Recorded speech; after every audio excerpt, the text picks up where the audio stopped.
Did you hear what I was playing, Lane? I didn't think it polite to listen, sir. Well, I'm sorry for that, for your sake. You see, I don't play accurately.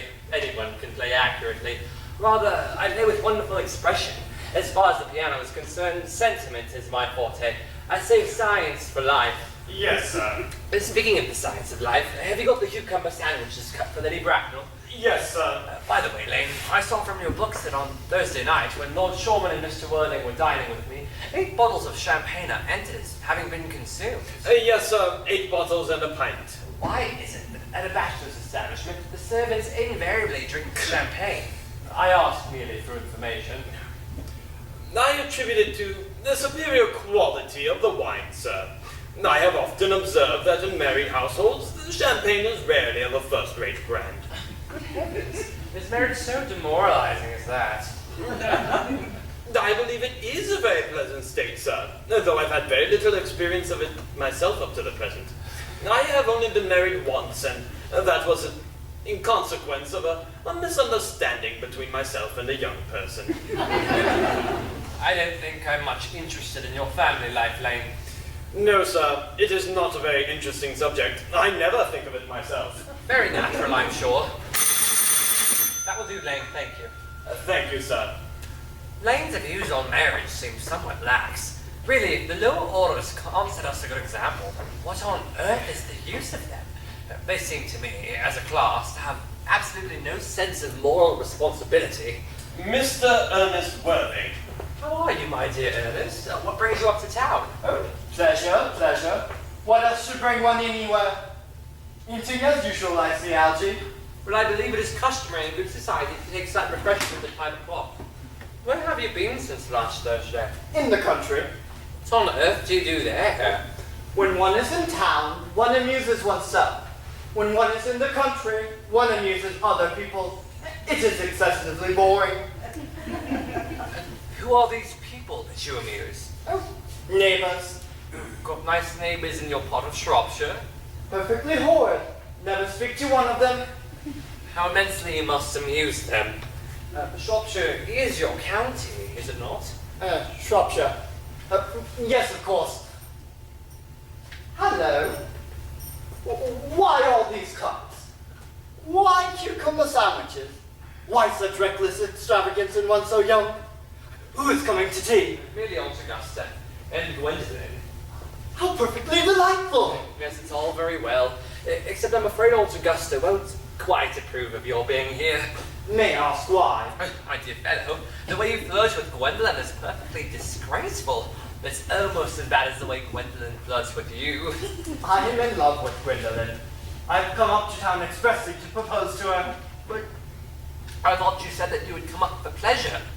Well, I call that business. How utterly unromantic you are. There's nothing romantic in a proposal. It's very romantic to be in love, but there is nothing romantic in a definite proposal. One may be accepted. Well, one usually is, I suppose, and then the romance is all over. The very essence of romance is uncertainty. If I ever get married, I'll certainly try to forget the fact. I have no doubt about that, dear Algy. The divorce court was specially invented for people whose memories are so curiously constituted. There's no use speculating on the subject. Divorces are made in heaven. Oh, please don't touch the cucumber sandwiches. They're made specially for Aunt Augusta.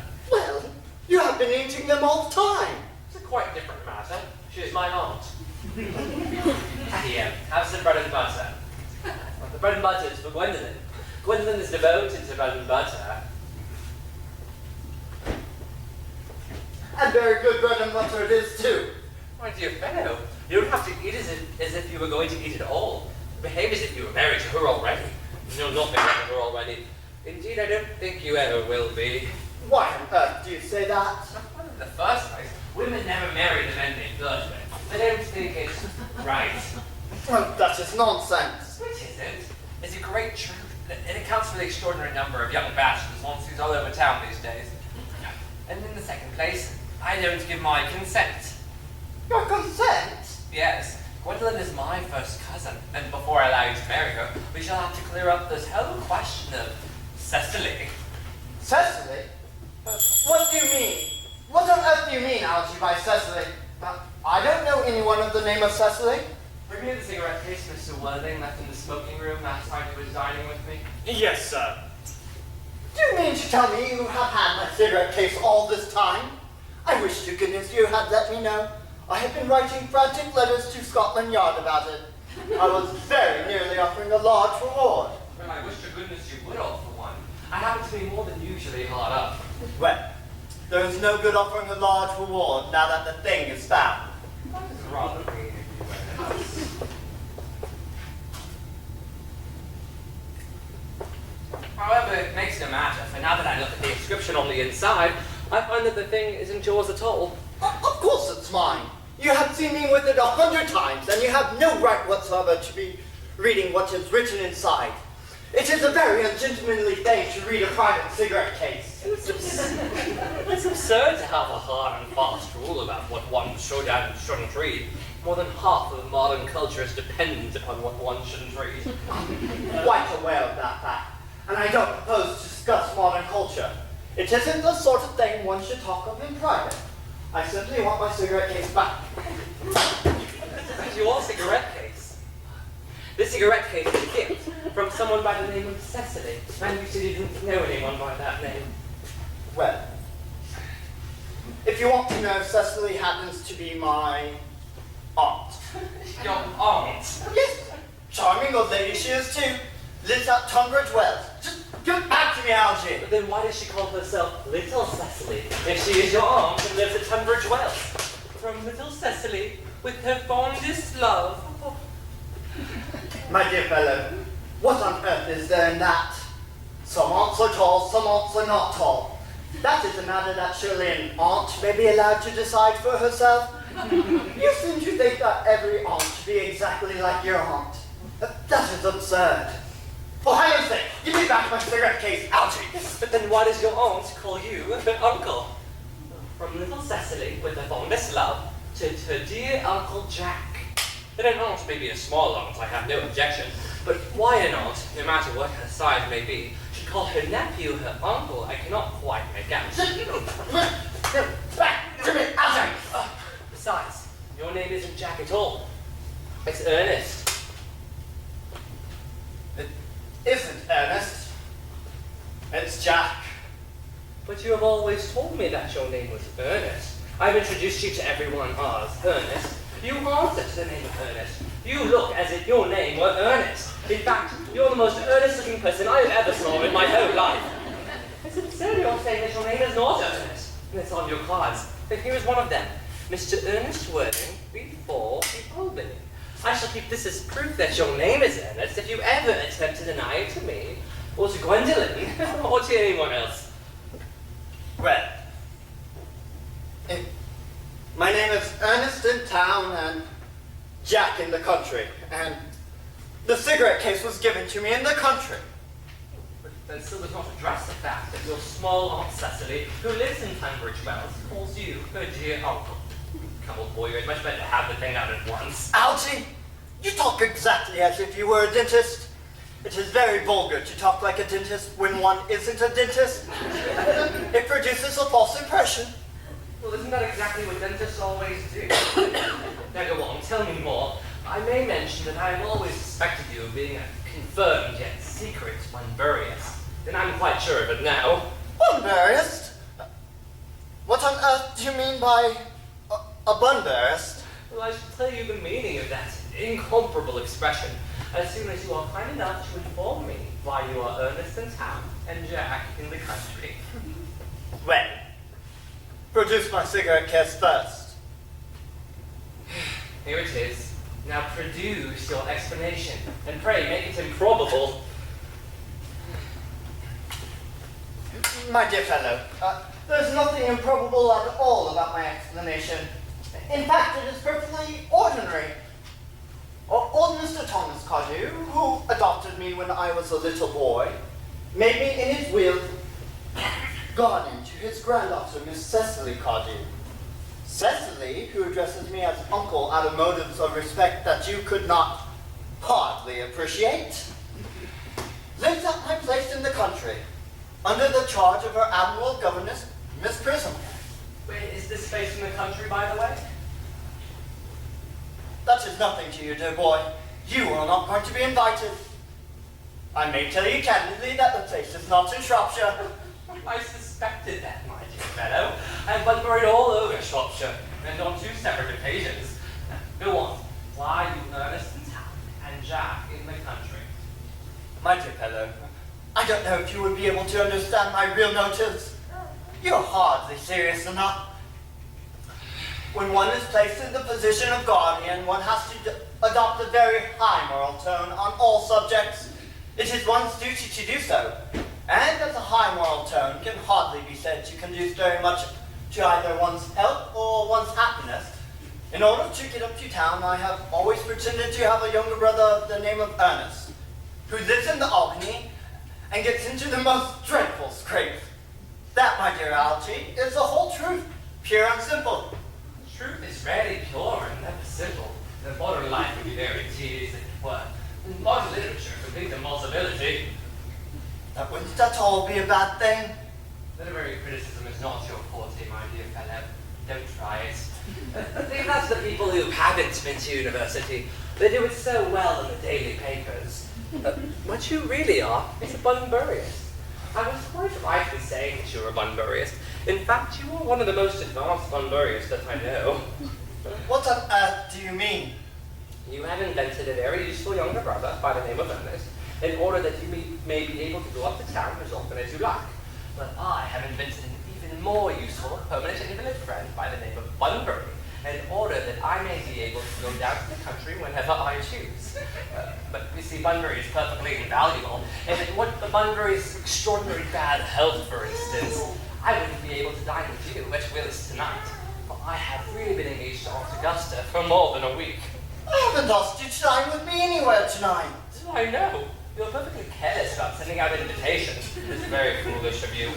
Nothing annoys one so much as not receiving an invitation. You had much better dine with your Aunt Augusta. I have no intention of doing anything of the kind. In the first place, I dined there last Monday, and once a week is quite enough to dine with one's own relations. In the second place, whenever I do dine with her, she always treats me as a member of the family, and either sends me down with no women at all, or 2. And in the third place, I know perfectly well who she'll sit me next to tonight. She'll sit me next to Mary Farquhar, who always works with her own husband across the dinner table. It's not very decent. Indeed, it is not even pleasant. And that sort of thing is enormously on the increase these days. The number of women in London who flirt with their own husbands is perfectly scandalous. It looks so bad. It and washing one's own cleanliness in public. Besides, now that I'm age to be a confirmed Bunburyist, I naturally want to talk to you about Bunburying. I want to tell you all the rules. I'm not a Bunburyist at all. If Gwendolyn accepts me, I think I'm going to kill my brother. Indeed, I think I'll kill him in any case. Cecily is a little bit too much interested in him. It is rather a bore. So, I'm going to get rid of Ernest. And I strongly advise you to do the same with your invalid friend who has that absurd name. Nothing will induce me to part with Bunbury.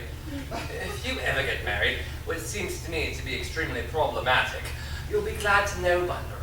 Indeed, anyone who marries without knowing Bunbury has a very tedious time of it. That is nonsense. If Gwendolyn accepts me, then I'll be perfectly certain that I'm happy not to know Bunbury. Then your wife will. You don't seem to realize, my dear fellow, that in married life, 3 is company, and 2 is none. That, my dear young friend, is the theory that the corrupt French drama has been propounding for the last 50 years. Well, yes, and that the happy English tone is proved in half the time.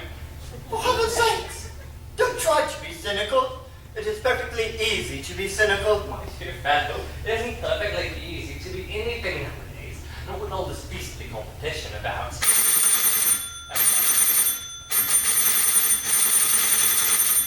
That must be Aunt Augusta. Only relatives or creditors never ring in that Wagnerian manner. Now, if I can get Aunt Augusta out of the room for 10 minutes, long enough so that you may have the opportunity of proposing to Gwendolyn, may I dine with you as well as tonight? I suppose so, if you want to. Well, you must be serious about it. I hate when people aren't serious about meals. It's so shallow of them. Lady Bracknell and Miss Fairfax. Good afternoon, Algernon. I hope you are behaving very well. I'm feeling very well, Aunt Augusta. That's not quite the same thing. In fact, the two things rarely go together. Dear me, you are looking smart. I am always smart. Am I not, Mr. Worthing? You're quite perfect, Miss Fairfax. Oh, I hope I am not that. It would leave no room for development. But I intend to develop in many directions. I'm sorry we are a little late, Algernon, but I was obliged to call on dear Lady Horbury. I hadn't been to see her since her poor husband's death. I've never seen a woman so altered. She looks quite 20 years younger. And now I'll have a cup of tea and one of those nice cucumber sandwiches, promise me. Certainly, Aunt Augusta. Won't you come and sit here, Gwendolyn? Thank you, Mamma, but I'm quite comfortable where I am. Good heavens, Lane! Lane! Why are there no cucumber sandwiches? There were no cucumbers in market this morning, sir. I went down twice. No cucumbers? And no, sir, not even for ready money. That will do, Lane. Thank you. Thank you, sir. I must say, Aunt Augusta, that I am greatly distressed about there being no cucumbers in market this morning, not even for ready money. It really makes no matter, Algernon. I had some crumpets with Lady Horbury, who seems to me to be living entirely for pleasure now. I hear her hair has turned quite gold from grief. It certainly has changed its colour.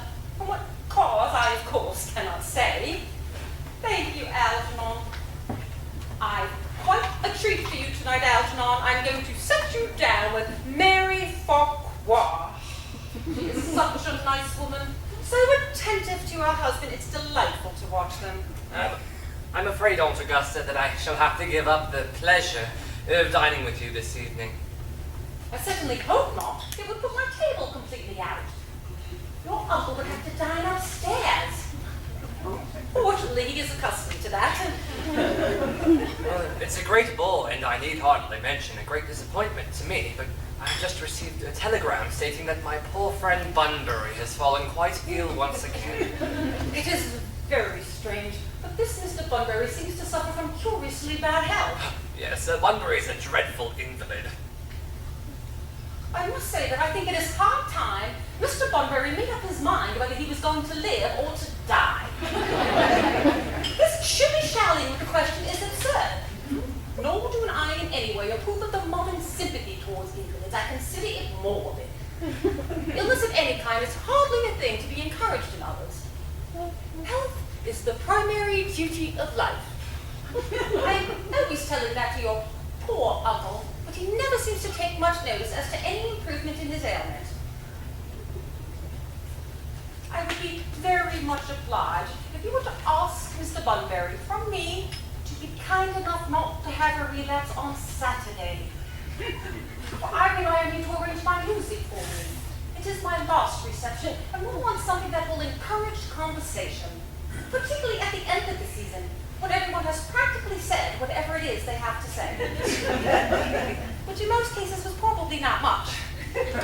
I shall speak to Bunbury, Aunt Augusta, if he is still conscious, but I can almost guarantee that he'll be all right by Saturday. The music, however, is a great difficulty, for you see, when one plays good music, people don't listen. But when one plays bad music, people don't talk. I shall show you the program I have drawn out thus far. If you will kindly come with me to the next room for a moment. Thank you, that is very thoughtful of you. I'm sure the program will be delightful after a few expurgations. French songs I cannot possibly allow. People always seem to think they are improper and either look shocked, which is vulgar, or laugh, which is worse. But German sounds to me a thoroughly respectable language, and indeed I believe is so. Gwendolyn, you will accompany me. Certainly, Mamma. Charming day it has been, Miss Fairfax. Pray don't talk to me about the weather, Mr. Worthing. Whenever people talk to me about the weather, I always feel quite certain that they mean something else. And that makes me so nervous. I do mean something else. I thought so. In fact, I'm never wrong. And I would like to be allowed to take advantage of Lady Bracknell's temporary absence. I would certainly advise you to do so. Mamma has a way of coming back suddenly into a room that I've often had to speak to her about. Miss Fairfax, ever since I first met you, I have admired you more than any girl I have ever met. Since I met you. Yes, I'm quite well aware of the fact. And I often wish that in public, at any rate, you had been more demonstrative. For me, you have always had an irresistible fascination. Even before I met you, I was far from indifferent to you. We live, as I hope you know, Mr. Worthing, in an age of ideals. The fact is constantly mentioned in the more expensive monthly magazines, and especially provincial pockets, I am told. My ideal has been to love someone of the name of Ernest. There is something in that name that inspires absolute confidence. The moment Algernon first mentioned to me that he had a friend called Ernest, I knew I was destined to love you. You really love me, Gwendolyn. Passionately. Darling. You don't know how happy you have made me. My own Ernest. But you don't really mean to say you couldn't love me if my name wasn't Ernest? But your name is Ernest. Oh yes, I know it is. But supposing it was something else, do you mean to say you couldn't love me then? That is clearly a metaphysical speculation, and like most metaphysical speculations, has very little reference at all to the actual facts of real life as we know them. Well, personally, darling, to speak quite candidly, I don't much care about the name of Ernest. I don't think the name suits me at all. It suits you perfectly.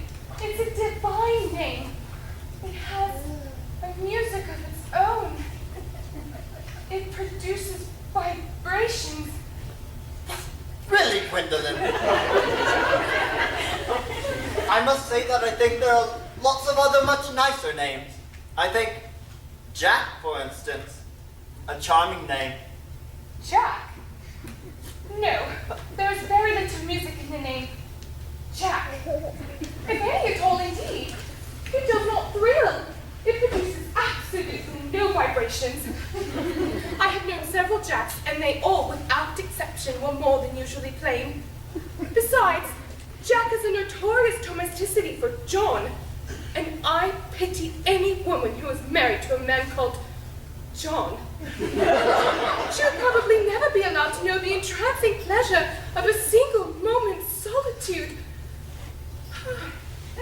The only really safe name is Ernest. Gwendolyn, I must get christened at once.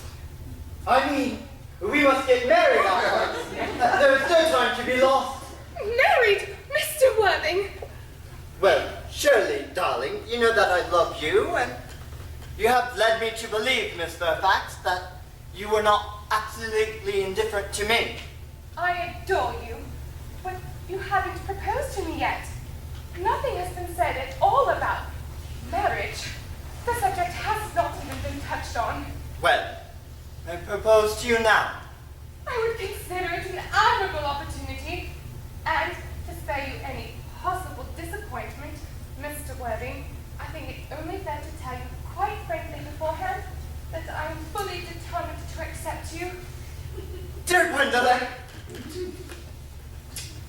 Yes, Mr. Worthing, what have you got to say to me? You know what I've got to say to you. Yes, but you don't say it. Gwendolyn, wait.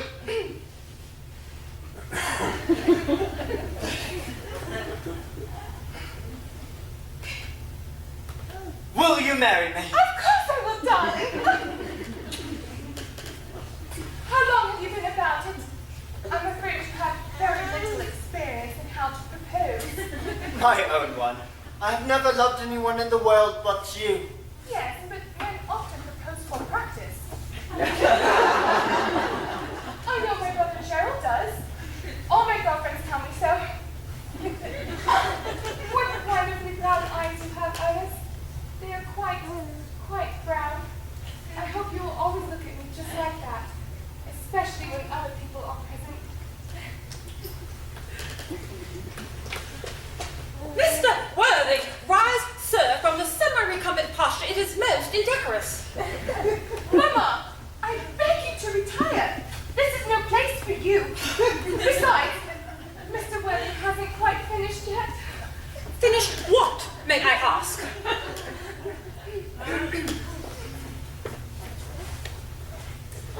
I'm engaged to Mr. Worthing. Mama? I beg your pardon, you are not engaged to anyone. When you do become engaged to someone, I or your father, should his health permit him, will inform you of the fact. An engagement should come upon a young girl as a surprise, pleasant or unpleasant as the case may be. It is hardly a matter that she could be allowed to arrange for herself. And now, Mr. Worthing, I have some questions to put to you. While I am making these inquiries, Gwendolen, you will wait for me below in the carriage. Mama! In the carriage, Gwendolen. Oh, Gwendolen, the carriage. certainly, Mama.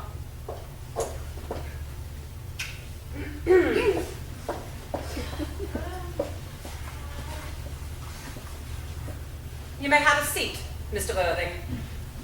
Thank you, Lady Bracknell, but I prefer standing. I am bound to tell you that you are not down on my list of eligible young men. Though I have the same list as the dear Duchess of Bolton has. We work together, in fact. However, I am ready to enter your name should your answers be what a really affectionate mother requires. Do you smoke? Well, yes, I must admit I smoke. I am glad to hear it. A man should have an occupation of some kind. There are far too many idle men in London as it is. How old are you? 29. A very good age to be married at. I have always been of the opinion that a man who desires to marry should know either everything or nothing. Which do you know? I know, nothing, Lady Bracknell. I am pleased to hear it. I do not approve of anything which tampers with natural ignorance. Ignorance is like a delicate exotic fruit. Touch it, and the bloom is gone. The whole theory of modern education is radically unsound.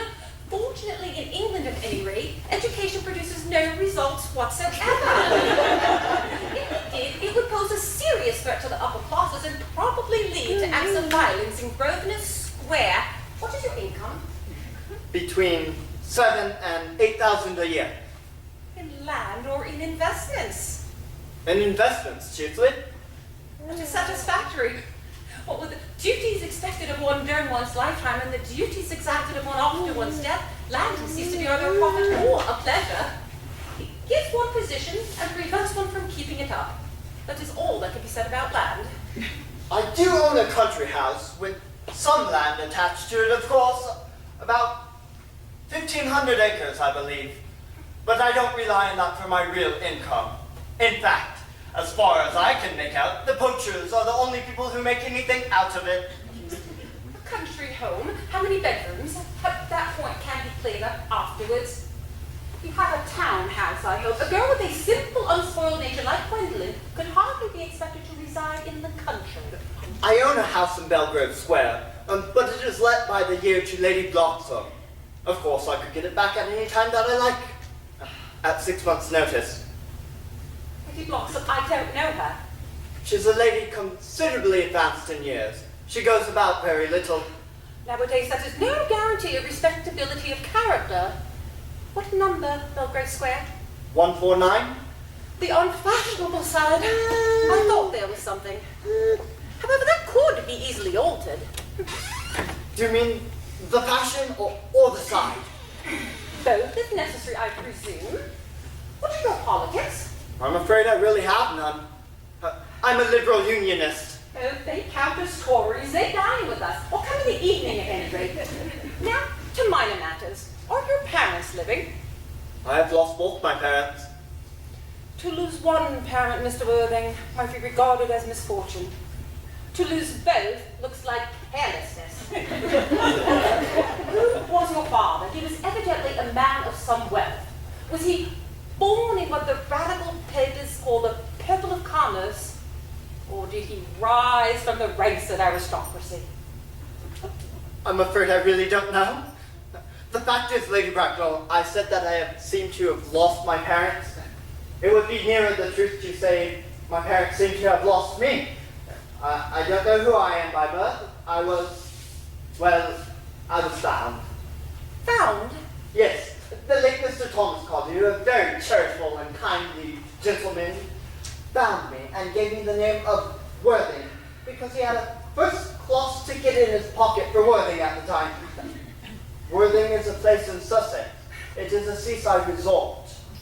Where did this charitable gentleman who had the first-class ticket to this seaside resort find you? In a handbag? A handbag? Yes, Lady Bracknell. I was in a handbag, a somewhat large black leather handbag, with handles to it. An ordinary handbag, in fact. In what locality did this Mr. James or Thomas Cardew come across this ordinary handbag? In a cloakroom at Victoria Station. It was given to him in mistake of his own. A cloakroom in Victoria Station? Yes, the Brighton line. The line is immaterial. Mr. Worthing, I am bound to tell you that I feel somewhat bewildered by what you have just told me. To be born, or at any rate bred, in a handbag, whether it had handles or not, seems to me to display a contempt for the ordinary decencies of family life, which reminds one of the worst excesses of the French Revolution. And I presume you know what that unfortunate movement led to. As to the particular locality in which this handbag was found, a cloakroom in a railway station might serve to conceal a social indiscretion. Indeed, has probably been used for that purpose before now. But it is hardly an assured basis for a recognized position in good society. May I ask what you would advise me to do then? I need hardly say I would do anything in the world to ensure Gwendolyn's happiness. Mr. Worthing, I would advise you to try and acquire some relations as soon as possible. And to make a definite effort to produce at any rate one parent of either sex before the season is quite over. I don't see how I could possibly manage to do that. I can produce the handbag at any moment. It is in my dressing room at home. I really think that should satisfy you, Lady Bracknell. Me? What has this to do with me? You can hardly think that Lord Bracknell and I would dream of allowing our only daughter, a girl brought up with the utmost of care, to marry into a cloakroom and form an alliance with a parcel. Good morning, Miss Worthing. Good morning.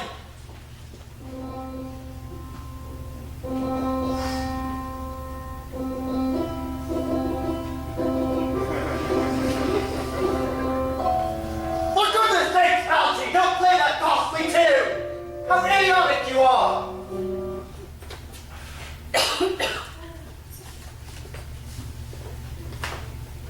Well, didn't it go off all right, dear boy?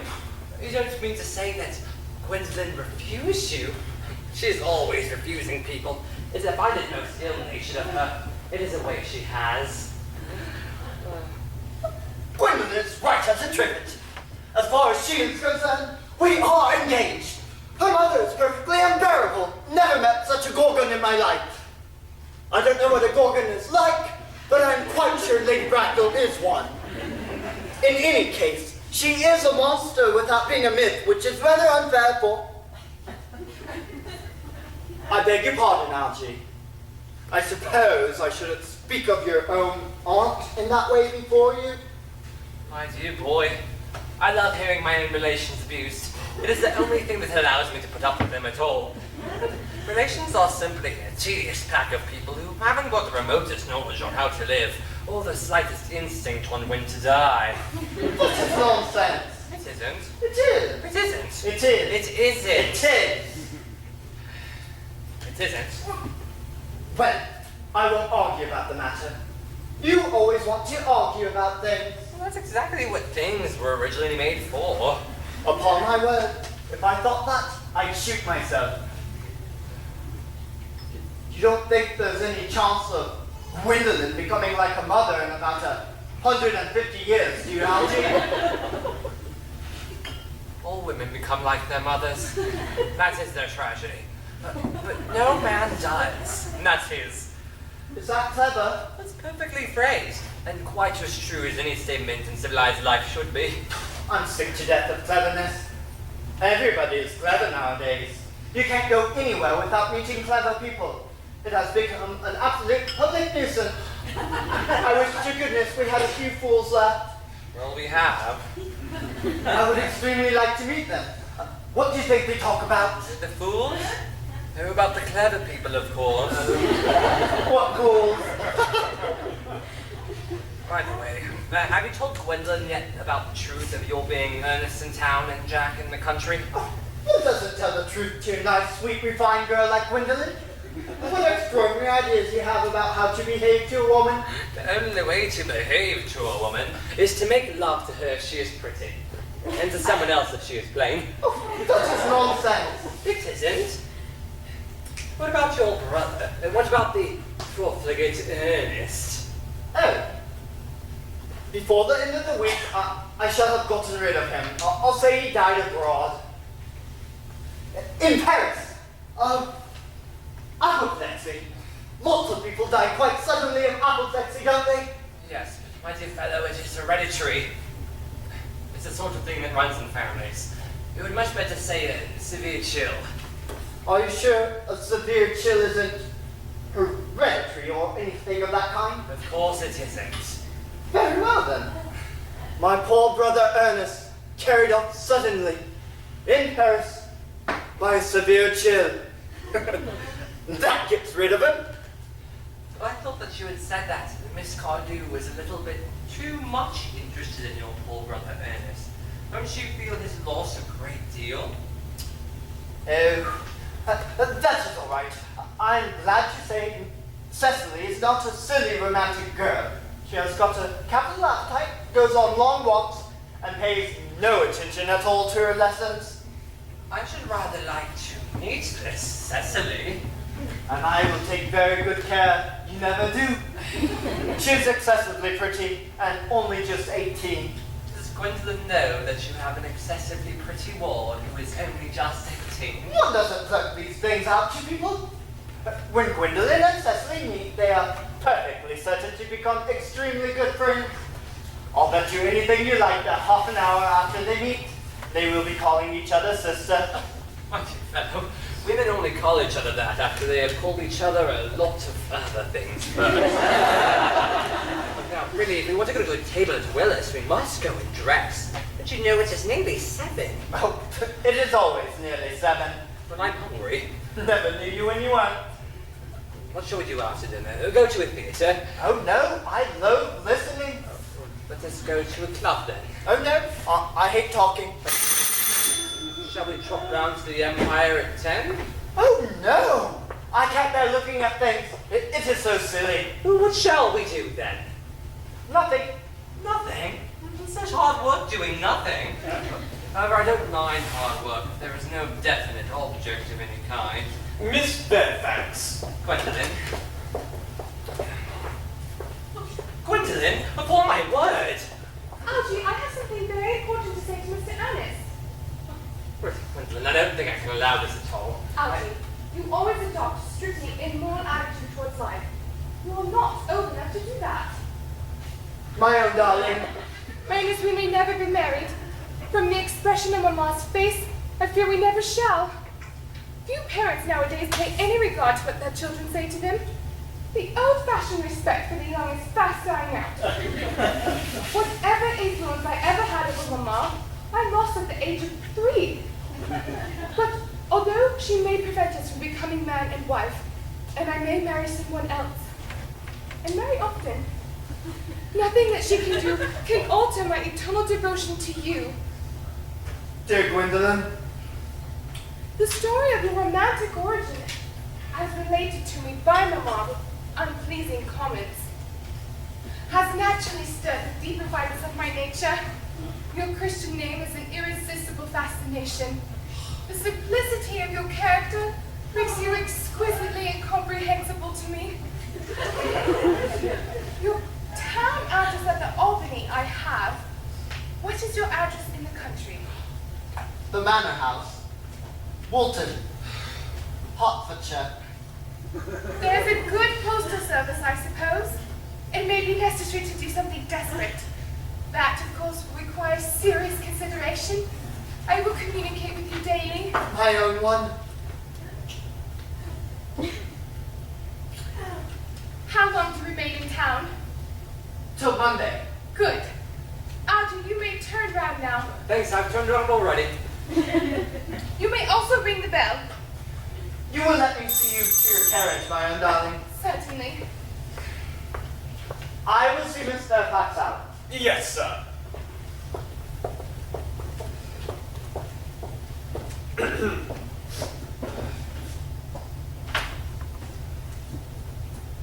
Bill. Oh, Bill. Bill. A glass of Sherry Lane. Yes, sir. Tomorrow, Lane, I'm going bunburying. Yes, sir. I shall probably not be back till Monday. I'll pack my dress coat, my smoking jacket, and all the Bunbury suits. Yes, sir. I hope tomorrow will be a fine day, Lane. It never is, sir. Lane, you're a perfect pessimist. I do my best to give satisfaction, sir. Now there is a sensible, intellectual girl. The only girl I've ever cared for in my life.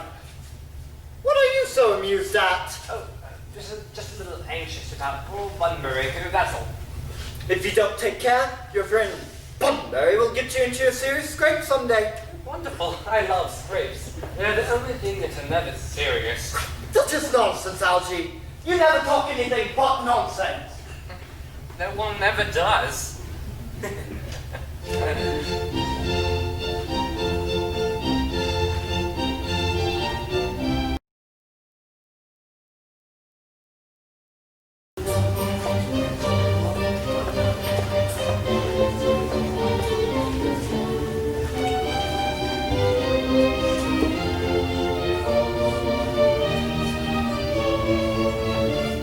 Cecily! Cecily! Cecily! Surely such a utilitarian occupation as the watering of flowers is rather Moulton's duty than yours. Especially at a moment when intellectual pleasures await you. Your German grammar is on the table. Pray open it at page 15. We will repeat yesterday's lesson. But I don't like German. It isn't at all a becoming language. I know perfectly well that it look quite plain after my German lesson. Child, you know how anxious your guardian is that you should improve yourself in every way. He laid particular stress on your German as he was leaving for town yesterday. Indeed, he always lays stress on your German when he is leaving for town. Poor Uncle Jack is so very serious. Sometimes he is so serious that I think he cannot be quite well. Your guardian enjoys the best of health, and his gravity of demeanor is especially to be commended in one so comparatively young as he is. I know no one who has a higher sense of duty and responsibility.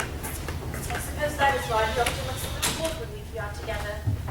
Cecily, I am surprised at you. Mr. Worthing has many troubles in his life. Idle merriment and triviality would be out of place in his conversation. You must remember his constant anxiety about that unfortunate young man, his brother. I wish Uncle Jack would allow that unfortunate young man, his brother, to come down here sometimes. We might have a good influence on him in this prison. I'm certainly sure that you would. You know German and geology and things of that kind influence a man very much. I do not think that even I could produce any effect on a character that, according to his own brother's admission, is irretrievably weak and vacillating. Indeed, I am not sure I would desire to reclaim him. I'm not in favor of this modern mania for turning bad people into good people at a moment's notice. As a man sows, so shall he reap. You must put away your diary, Cecily. I really don't see why you should keep a diary at all. I keep a diary in order to enter the wonderful secrets of my life. If I didn't write them down, I should probably forget all about them. Memory, my dear Cecily, is the diary that we all carry about with us. Yes, but it usually chronicles things that have never happened. I couldn't possibly have happened. I believe that memory is responsible for nearly all the 3-volume novels that Moody sends us. Do not speak slightingly of the 3-volume novel, Cecily. I wrote one myself in earlier days. Did you really, Miss Prism? How wonderfully clever you are. I hope it did not end happily. I don't like novels that end happily. They depress me so much. The good ended happily and the bad unhappily. That is what fiction means. I suppose so. But it seems very unfair. And was your novel ever published? Alas, no. The manuscript, unfortunately, was abandoned. I use the word in the sense of lost or mislaid. To your work, child. These speculations are profitless. But I see dear Dr. Chasuble coming up through the garden. Dr. Chasuble! This is indeed a pleasure. And how are you this morning? Miss Prism, I trust you are well. Miss Prism has just been complaining of a slight headache. I think it would do her so much good to take a short stroll with you in the park, Dr. Chasuble. Cecily, I have not mentioned anything about a headache. No, Miss Prism, I know that, but I felt instinctively that you had a headache. Indeed, I was thinking about that and not about my German lesson when the rector came in. I hope, Cecily, you're not inattentive. Oh, I am afraid I am. That's a strange. Were I fortunate enough to be Miss Prism's pupil, I would hang upon her lips. I spoke metaphorically, though. My metaphor was drawn from bees. I suppose Mr. Worthing has not returned from town yet. We do not expect him till Monday afternoon. Ah, yes. He usually likes to spend his Sundays in London. He's not one of those whose sole lame is enjoyment. As by all accounts, that unfortunate young man his brother seems to be. But I shall not disturb Algeria and her people any longer. Algeria! My name is Letitia, Doctor. A classical illusion, really. Drawn from the pagan apples. I shall see you both, no doubt, at evening sun.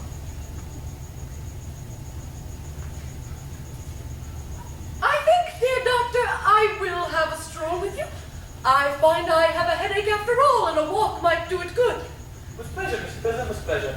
We might go as far as the schools and back. That would be delightful. Oh, Cecily, you will read your political economy in my absence. The chapter on the fall of the rupee you may omit. It is somewhat too sensational. Even these metallic problems have their melodramatic side.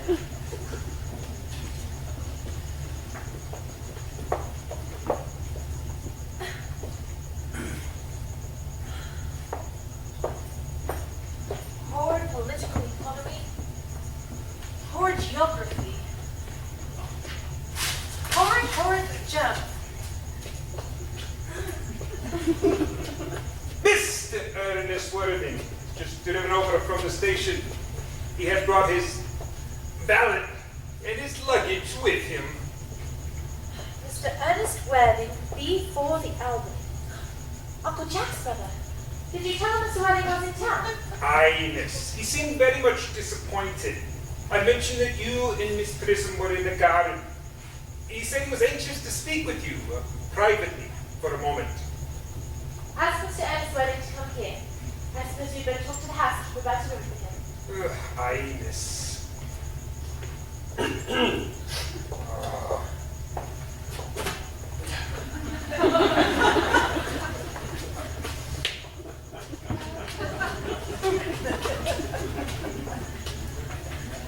Mr. Ernest Worthing, B4 the Albany. I've never met a really wicked person before.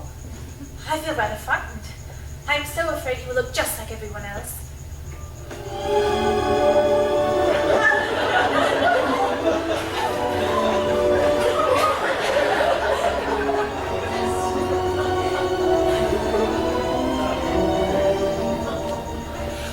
He does.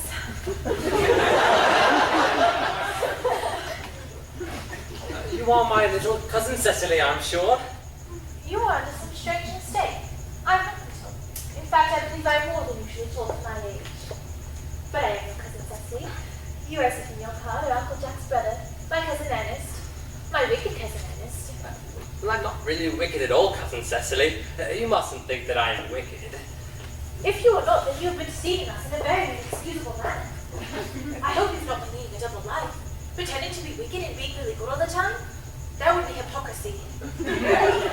Well, of course I've been rather reckless. I'm glad to hear it. In fact, now that you mention the subject, I have been very bad in my own small way. I don't think you should be quite so proud of that, although I'm sure it must have been very pleasant. Well, it's much more pleasant being here with you. I can't understand how you were here at all. Uncle Jack will be back till Monday afternoon. What a great disappointment. I'm obliged to take up the first train Monday morning. I have a business appointment in London that I am very anxious to miss. Couldn't you miss it anywhere but in London? No, the appointment is in London. Oh, of course, I know how important it is not to keep a business engagement if one wants to retain any sense of the beauty of life. But I still think you had better wait for Uncle Jack to arrive. I know he wants to speak to you about your immigrating. About my what? Your immigrating. He has gone up to buy your outfit.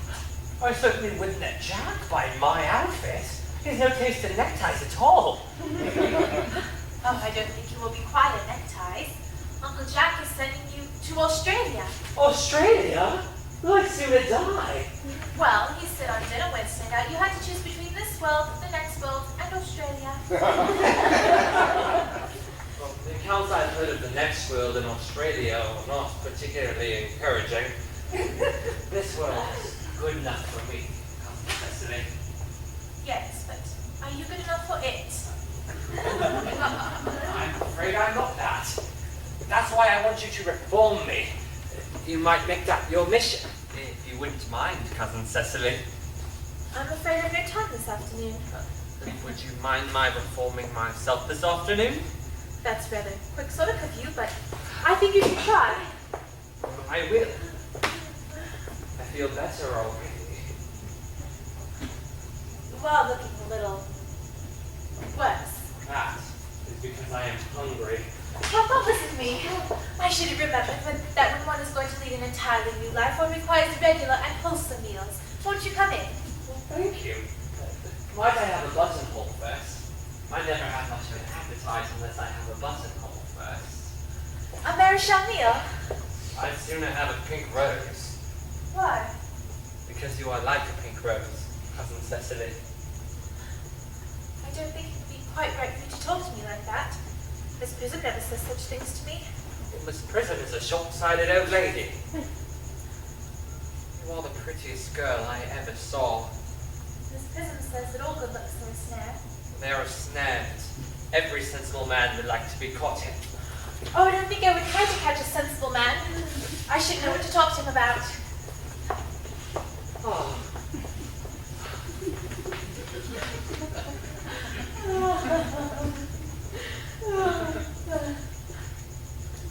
You're too much alone, dear Dr. Chasuble. You should get married. Misanthrope I can understand. A womanthrope, never. Believe me, I don't deserve so neologistic a phrase. The precept as well as the practice of the primitive church were distinctly against matrimony. That is obviously the reason why the primitive church has not lasted up to the present day. And you do not seem to realize, dear doctor, that by persistently remaining single, a man converts himself into a permanent public temptation. Men should be more careful. This very celibacy leads weaker vessels astray. But is a man not equally attractive when married? No married man is ever attractive except to his wife. And often I've been told not even to her. That depends on the intellectual sympathies of the woman. Maturity can always be depended on. Ripeness can be trusted. Young women are green. I spoke horticulturally. My metaphor was drawn from fruits. But where is Cecily? Perhaps you followed us to schools.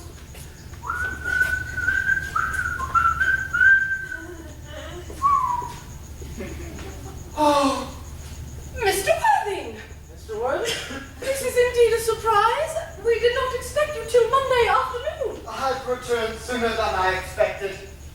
Dr. Chasuble, I hope you are well. Dear Mr. Worthing, I trust that this garb of woe does not betoken some terrible calamity. My brother. More shameful deaths and extravagance. Still leading his life of pleasure. Dead.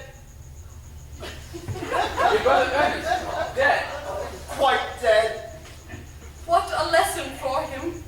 I trust he will profit by it. Mr. Worthy, I offer you my sincere condolence. You at least have the consolation of knowing that you're always the most generous and forgiving of brothers. Poor Ernest. He had many faults, but it is a sad, sad blow. Very sad indeed. Were you with him at the end? No. He died abroad. In Paris, in fact. I had a telegram last night from the manager of the Grand Hotel. Was cause of death mentioned? A severe chill, it seems. As a man sows, so shall he reap. Charity, Miss President, charity. None of us are perfect. I myself am peculiarly susceptible to drafts. Will the interment take place here? No. He seems to have expressed a desire to be buried in Paris. In Paris? I fear that hardly puts us any serious state of mind at the last. Would you no doubt wish me to make some slight allusion to this tragic domestic affliction next Sunday? My sermon on the meaning of the manna in the wilderness can be adapted to almost any occasion. Or as in the present case, distressing. I have preached at harvest celebrations, christenings, confirmations, on days of humiliation and festal days. The last time I delivered it was in the cathedral as a charity sermon on behalf of the Society of Prevention of Discontent among the Uporders. The bishop who was present was much struck by some of the analogies I drew. That reminds me, Dr. Chasuble. You mentioned christening, I believe. I suppose you know how to christen all right. I mean, of course, you are continually christening, aren't you? It is, I regret to say, one of the rector's most constant duties in this parish. I have often spoken to the poorer classes on the subject, but they don't seem to know what thrift is. But is there any particular infant in whom you're interested, Mr. Worthy? Your brother, I believe, was unmarried, was he not? Oh, yes. People who live entirely for pleasure usually are. But it is not for any child, dear doctor. I'm very fond of children.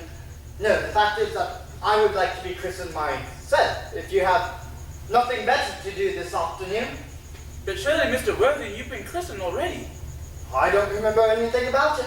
But have you any grave doubts on the subject? I certainly intend to have. But of course, I don't know if the thing would bother you in any way, or if you think I'm a little bit too old now. Oh, not at all. The sprinkling and indeed the immersion of adults is a perfectly canonical practice. Immersion? Oh, you need have no apprehension. Sprinkling is all that is necessary, or indeed, I think advisable. Our weather is so changeable. At what hour would you wish the ceremony performed? Oh, I might trot around about 5, if that would suit you. Perfectly. In fact, I have 2 similar ceremonies to perform at that time.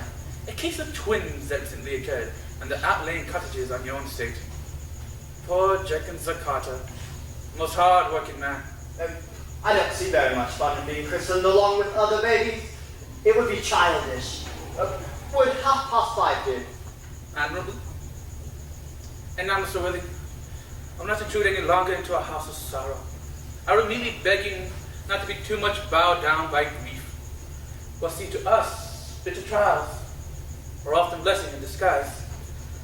This seems to me a blessing of an extremely obvious kind. Uncle Jack! Oh, how pleased I am to see you all back. But what horrid clothes you have on. Do go and change them. My child. What is the matter, Uncle Jack? Do look happy. You look as if you had a toothache, and I've got such a surprise for you. Who do you think is in the dining room? Your brother. Who? Your brother Ernest. He arrived about half an hour ago. What nonsense. I haven't got a brother. Oh, don't say that. However badly he may behave to you in the past, he is still your brother. You couldn't be so heartless as to disown him. I will tell him to come out here. He will shake hands with him, won't you, Uncle Jack?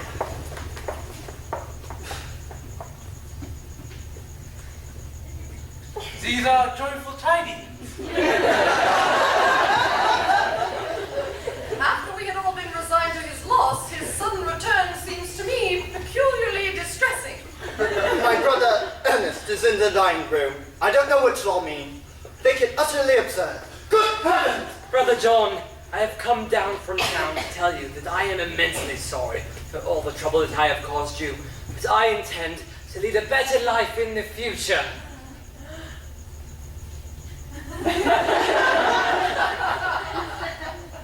Jack, you're not going to refuse your own brother's hand. Nothing will induce me to take his hand. I think him coming down here disgraceful. He knows perfectly well why. Uncle Jack, do be nice. There is some good in everyone. Ernest has just been telling me about his poor invalid friend, Mr. Bunbury, whom he goes to visit so often. And surely there must be good in one who is kind to an invalid and leaves the pleasures of London to sit by a bed of pain. He's been talking to you about Bunbury, has he? Yes, he told me all about poor Mr. Bunbury and his terrible state of health. Bunbury? Well, I won't have him talk to you about Bunbury or about anything else. It is enough to drive one perfectly practical. Of course, I admit the faults were all on my side, but I must say I find Brother John's coldness to me to be peculiarly painful. I had expected a more enthusiastic welcome, especially considering that it is the first time that I've come here. Uncle Jack, if you don't shake hands with Ernest, I will never forgive you. Never forgive me? Never, never, never.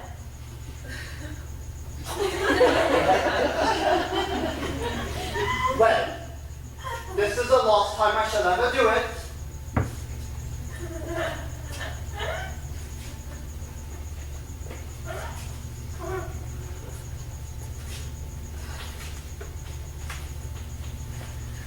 It's pleasant, is it not, to see so perfect a reconciliation?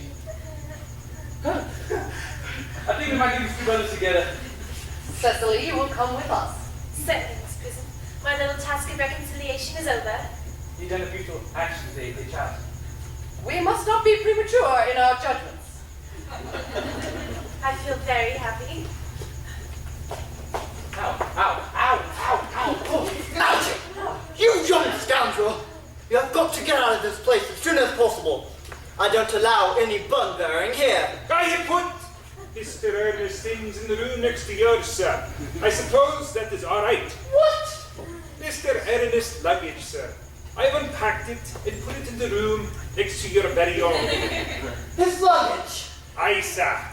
3 portmanteaus, a dressing case, 2 hat boxes, and a large luncheon basket. I'm afraid I can't stay for more than a week this time.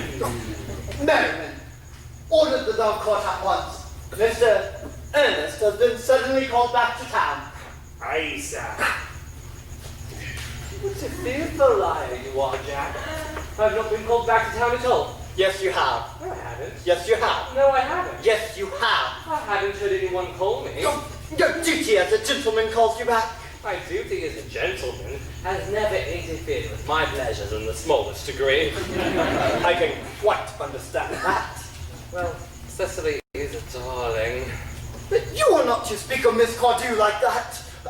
I don't like it. I don't like your clothes. You look perfectly ridiculous in them.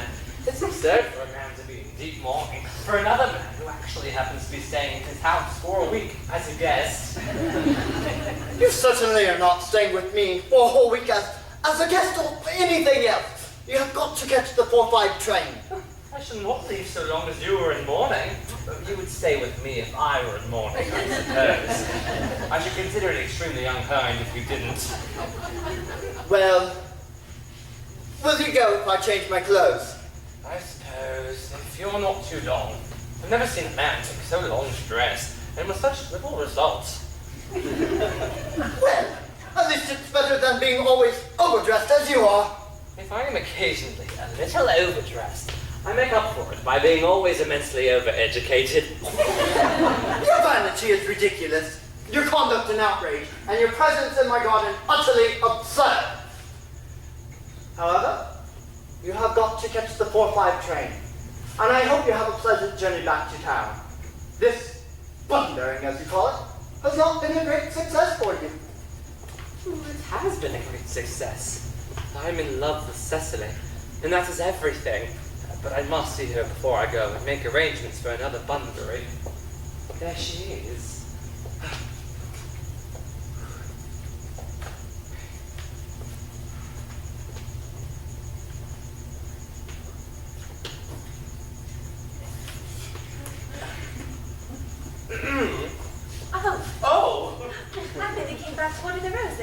thought you were with Uncle Jack. He's gone to order the dog cart for me. Is he going to take you for a nice drive? He's going to send me away. Then have we got to part? I'm afraid so. It is a very painful parting. It is always painful to part with people whom one has known for a very brief space of time. The absence of old friends one can endure with equanimity. But even a momentary separation from anyone to whom one has just been introduced is almost unbearable. Thank you. The door, Karen! The door, sir. If you wait there for 5 minutes. Aye, miss. I hope I shall not offend you, Cecilia. Stating quite frankly and openly that you seem to me, in every way, to be the visible personification of absolute perfection. I think your friend has does you great credit, Ernest. If you will allow me, I will copy your remarks into my diary. Do you really keep a diary? But I can anything to look at it. May I? Oh, no. You see, it is very merely a young girl's record of her own thoughts and impressions, and consequently meant for publication. When it appears in volume form, I hope you will order a copy. But pray, Ernest, don't stop. I delight in taking down from dictation. I have reached absolute perfection. You can go on. I am quite ready for more. Don't cough, Ernest. When one is dictating, one should speak fluently and not cough. Besides, I don't know how to spell a cough. Cecily, ever since I first laid my eyes upon your incomparable beauty, I have dared to love you wildly, passionately, devotedly, and hopelessly. I don't think you should tell me you love me wildly, passionately, devotedly, hopelessly. Hopelessly doesn't seem to make much sense, does it? Cecily, The door cart is waiting, sir. tell her to come round next week at the same hour. Aye, sir. Uncle Jack would be very much annoyed if he knew you were staying till next week at the same hour. I don't much care about Jack. I don't much care about anyone in the whole world but you, Cecily. I'm in love with you. You will marry me, won't you? You silly boy, of course. Why, we've been engaged for the last 3 months. For the last 3 months. Yes, it will be exactly 3 months on Thursday. But how did we become engaged? Well, ever since dear Uncle Jack confessed to us that he had a younger brother who was very wicked and bad, you have of course formed the chief topic of conversation between myself and Miss Prism. And of course a man who is always talked about is always very attractive. One feels there must be something in him, of course. You mustn't think me foolish, but I fell in love with you, Ernest. Darling. And when was the engagement actually settled? On the 14th of February last. Will not by your entire ignorance of my existence, I determined to end the matter one way or the other. And after a long struggle with myself, I accepted you under that dear old tree there. The next day I bought this little ring in your name. And this is the bagel with the true lover's knot I promised you always to wear. Did I give you this? It's very pretty, isn't it? Yes, you've wonderfully good taste, Ernest. It's the excuse I've always given you for leading such a bad life. And here is the box where I keep all of your dear letters. But, my own sweet Cecily, I have never written you any letters. You need hardly remind me of that, Ernest. I remember only too well I was forced to write your letters for you. I always wrote 3 times a week and sometimes oftener. Oh, well, do let me read them, Cecily. Oh, I couldn't possibly. They would make you far too conceited. The 3 that you wrote after I had broken off our engagement are so beautiful and so badly spelled that even now I can hardly read them without crying a little. Was our engagement ever broken off? Of course it was. On the 22nd of last March. You can read the entry if you like. Today I broke off my engagement with Ernest. I feel it is better to do so. The weather still continues charming. Why on earth did you break it off, Cecily? What had I done? I had done nothing at all. I may much hurt indeed, Cecily, to hear that you had broken it off, especially when the weather was so charming. Well, it would have hardly been a really serious engagement if it hadn't been broken off at least once. But I forgave you before the week was out. What a perfect angel you are, Cecily. You dear romantic boy. I hope your hair comes naturally. Does it? Oh, yes. Well, with a little help from others. I'm so glad. Do promise me, Cecily, you shall never break off our engagement again. I don't think I could break it off now that I've actually met you. Besides, of course, there is the question of your name. Yes, of course. You mustn't make me foolish, darling, but it has always been a girl's dream of mine to love someone whose name was Ernest. Something in that name inspires absolute confidence. I pity any poor married woman whose husband is not called Ernest. Do you mean to tell me, Cecily, that you could not love me if I had some other name? Oh, what name? Any name you like.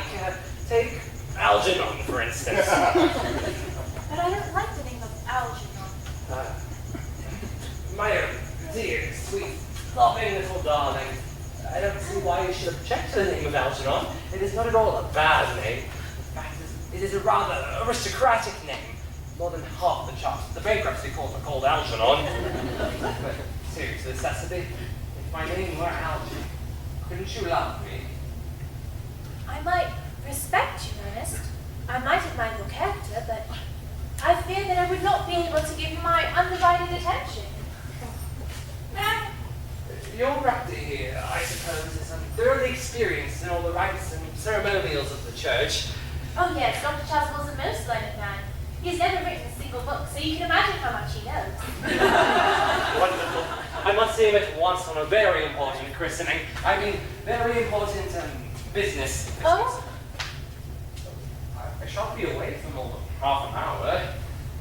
Considering that we've been engaged since February the 14th, and that I only met you today for the first time, I feel it rather hard that you should leave me for so long a period as half an hour. Could you make it 20 minutes? I shall be back in no time.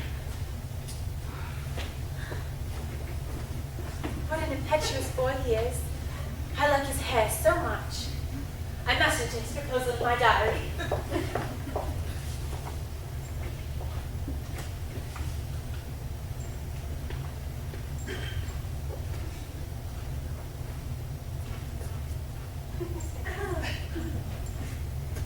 A Miss Fairfax is called for Mr. Worthing. On very important business, Miss Fairfax states. Isn't Mr. Worthing in his library? Mr. Worthing went in the direction of the rectory some time ago. Pray, ask the lady to come here. Mr. Worthing is sure to be done soon, and you'll be bring tea.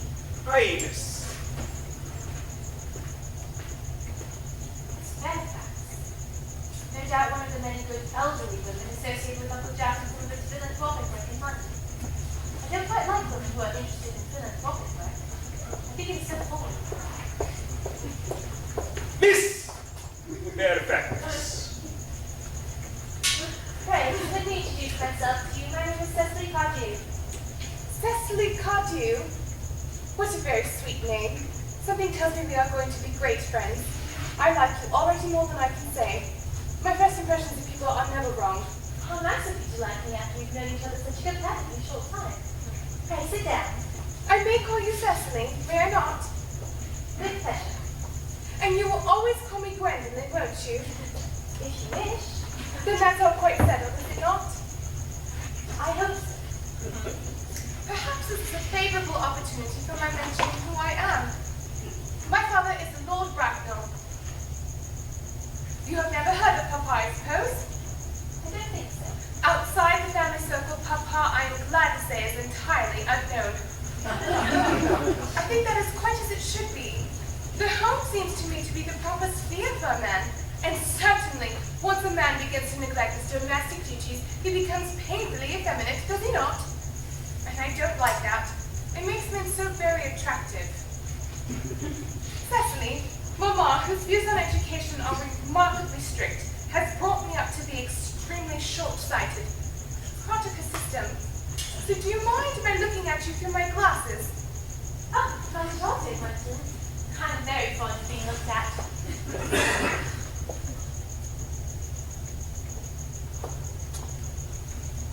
You are here on a short visit, I suppose? Oh no, I live here. Really? Your mother, no doubt, is some female relative of advanced years besides her also. Oh no, I have no mother. Nor in fact any relations. Indeed.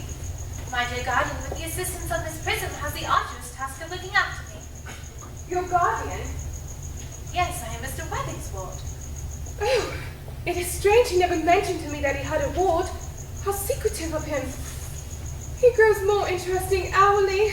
I cannot say, however, that the news inspires me with feelings of unmixed delight. I'm very fond of you, Cecily.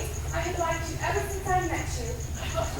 But I am bound to state that now that I know that you are Mr. Worthing's ward, I cannot help expressing a wish you were just a little older than you seem to be, and not quite so very alluring in appearance. In fact, if I may speak candidly, Pray do. I believe that whenever anyone has anything pleasant to say, one should always be quite candid.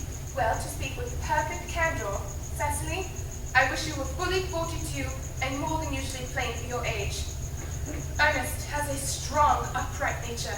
He is the very soul of truth and honor. Disloyalty would be as impossible to him as deception.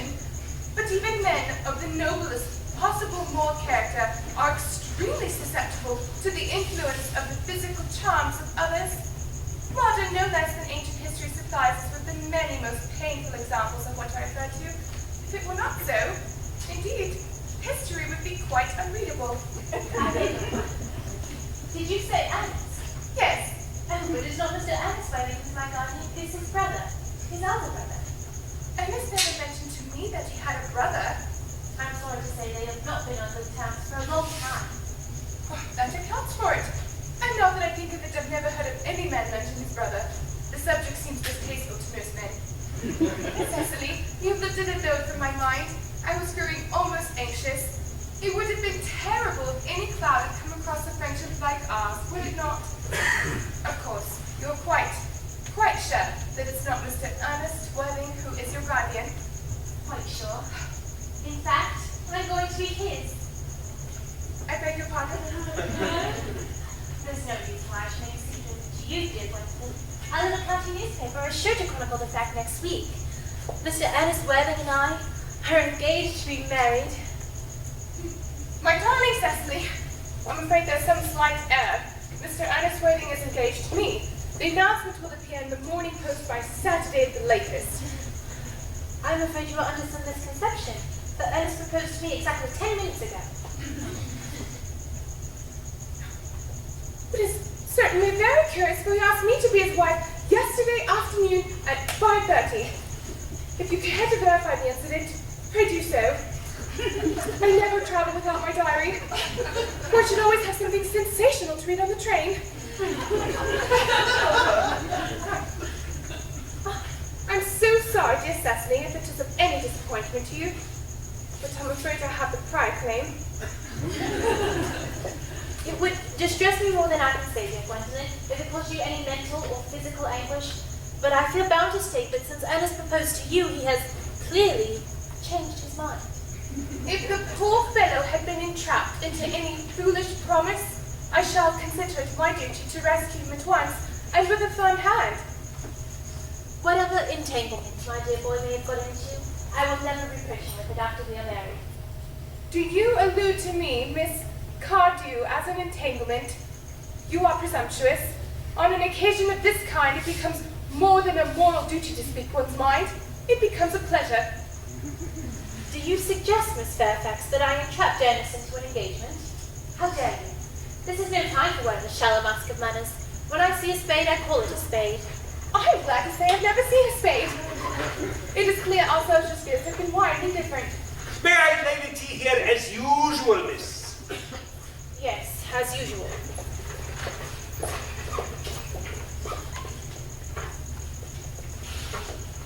Are there many interesting walks in the vicinity, Miss Cardew?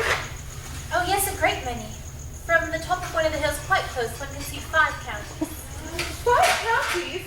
I don't think I should like that. I hate crowds. I suppose that is why you live in town. Quite a well-kept garden, isn't it, Miss Cardew? So glad you like it, Miss Fairfax. I had no idea there were any flowers in the country. Oh, flowers are as common here, Miss Fairfax, as people are in London. Personally, I cannot understand how anybody manages to exist in the country. If anybody who is anybody does. The country always bores me to death. This must be what the newspapers call agriculture. cultural depression, is it not? I believe the aristocracy are suffering very much from it at present. It is almost an epidemic amongst them, I have been told. May I give you some tea, Miss Fairfax? Thank you. Detestable girl, but I require tea. Sugar? No, thank you. Sugar is not fashionable anymore.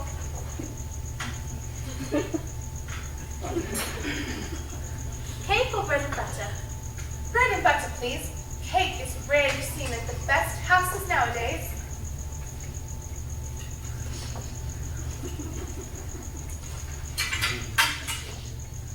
Hand this to Miss Fairfax.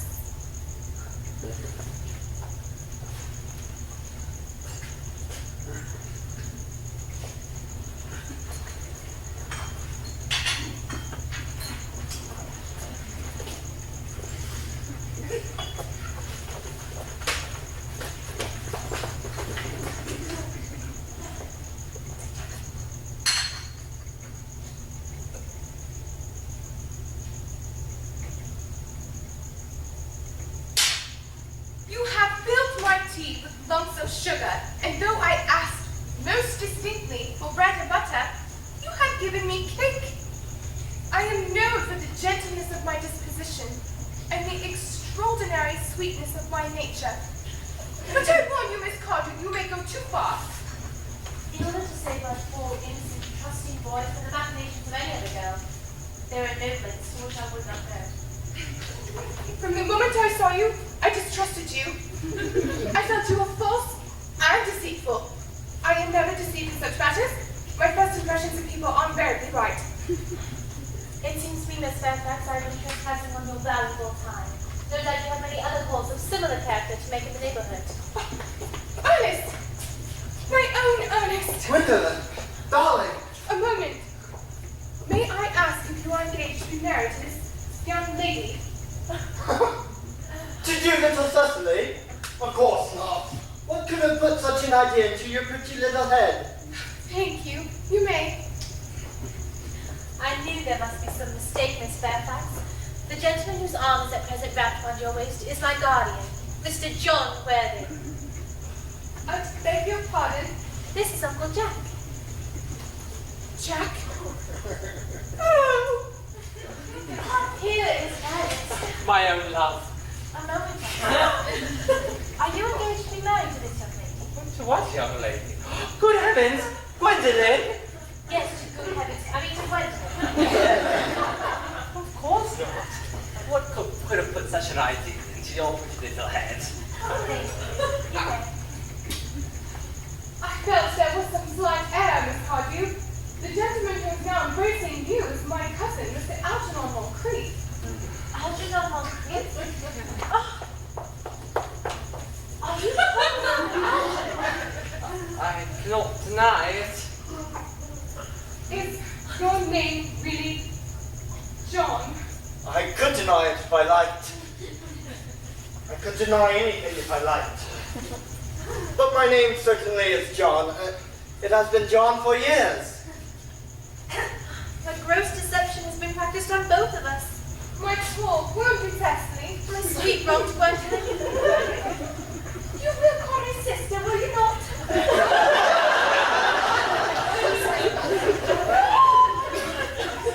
There's just one question that I would like to be allowed to ask my guardian.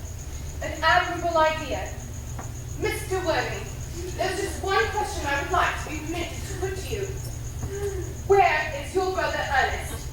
We are both engaged to be married to your brother Ernest, so it is a matter of some importance to us to know where your brother Ernest is at present.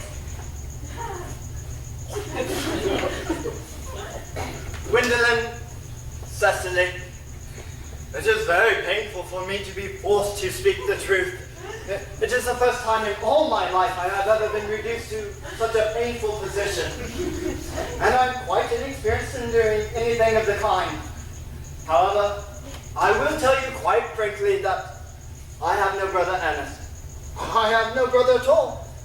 I've never had a brother in all my life. And I have not the smallest intention of ever having one in the future. No brother at all? None. Not ever of any kind. Never. Not of any kind. I'm afraid, Miss Cecily, it is quite clear that neither one of us is engaged to be married to anyone. It is not a very pleasant position for a young girl to find herself in, is it? Let us go into the house. They will hardly look after us there. No, men are so cowardly, aren't they?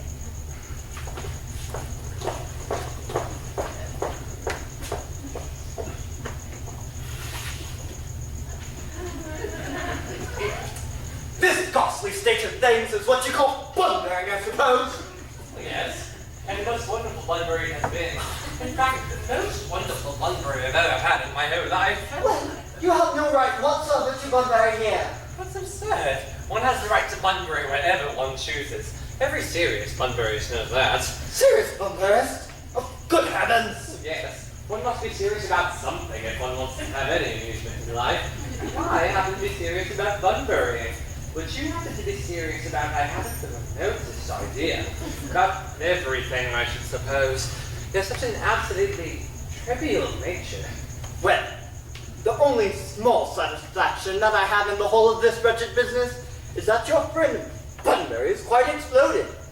You won't be able to run down to the country quite as often as you used to do, dear Algy.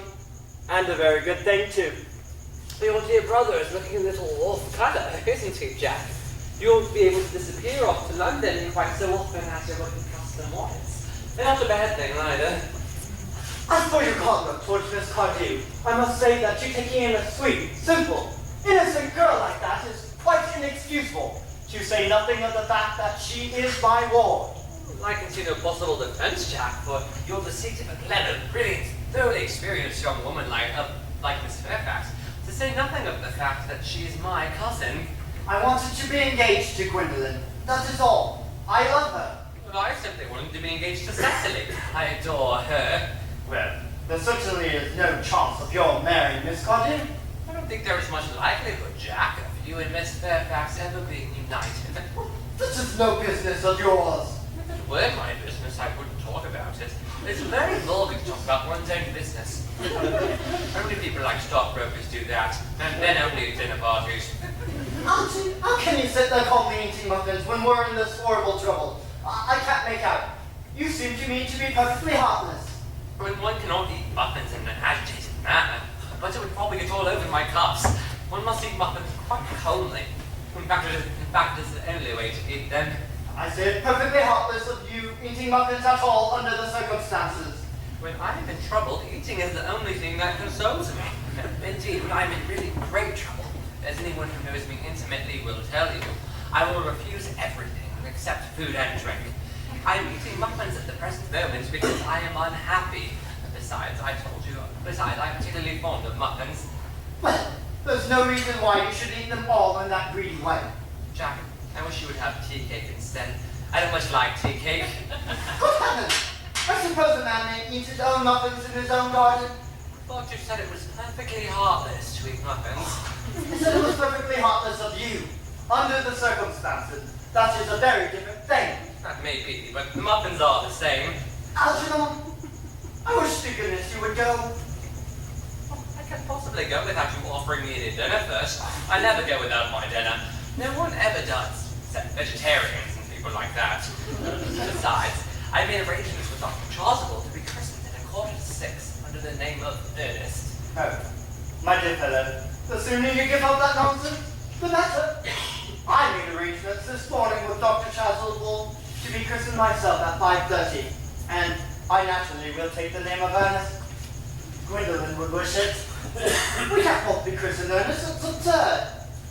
Besides, I have a perfect right to be christened if I like. There's no evidence at all that I have ever been christened by anybody, and I should think it highly probable I never was. And so does Dr. Chasuble. It is entirely different in your case. You have been christened already. Oh yes, but I have not been christened in years. Yes, but you have been christened. That is the important part. Quite so. So I know my constitution can stand it. You, on the other hand, are not quite sure about ever having been christened, and I think it quite dangerous that you venture on it now. It might make you unwell. Have you hardly forgotten that someone very closely connected to you was nearly carried off in marriage this have tweaked by a severe chill. Yes, but you said yourself the severe chill wasn't hereditary. It used to be, my dear fellow. I dare say it is now. Science is always making wonderful improvements in things. Oh, this is nonsense. You don't talk anything but nonsense. Jack, you're at the muffins again. I wish you wouldn't. There were only 2 left. Besides, I told you I am particularly fond of muffins. But I hate tea cake. Then why on earth do you allow it to be served for your guests? What ideas you have of hospitality? Algie, I have already told you to go. I don't want you here. Why don't you go? I haven't finished this tea yet. Besides, there is still 1 muffin left.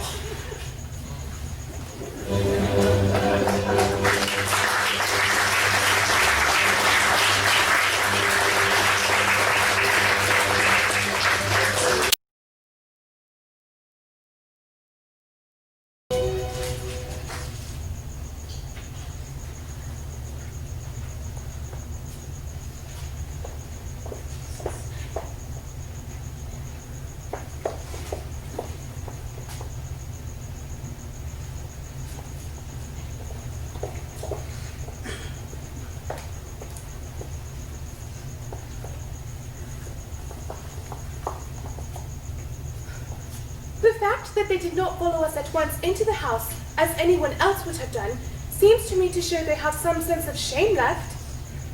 They have been eating muffins. That looks like repentance.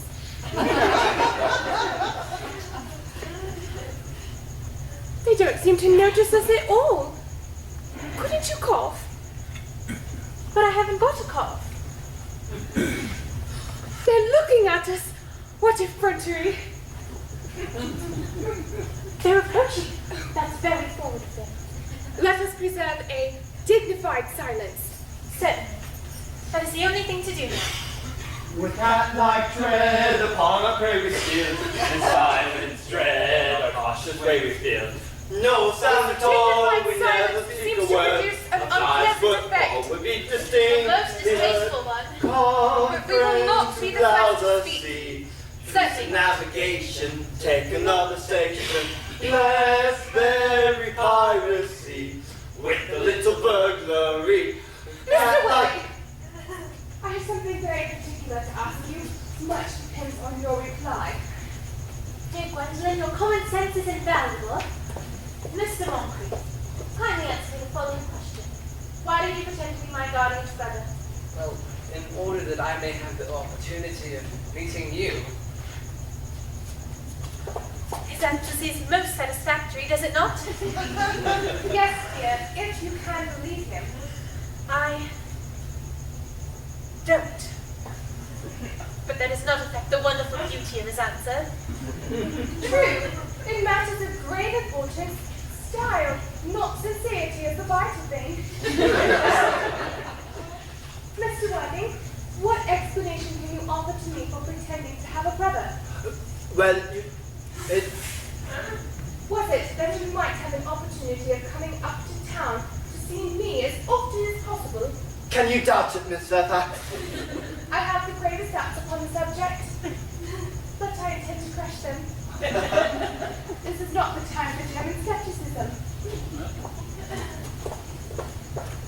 The explanation seems to be quite satisfactory. Especially Mr. Worthing's. There seems to me to have some truth upon it. I am more than content with what Mr. Moncrief has said. His voice alone inspires absolute credulity. Then you think we should forgive them? Yes. I mean, no. True, I had forgotten. There are principles at stake that one cannot surrender. Which of us should tell them? The task is not a pleasant one.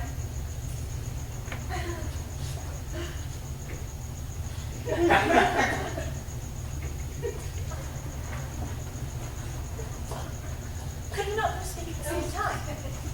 An excellent idea. I nearly always speak at the same time as other people. You will take the count from me? Certainly. Your Christian names are still an insuperable barrier. That is all. Our Christian name? That's all? But we are going to be christened this afternoon.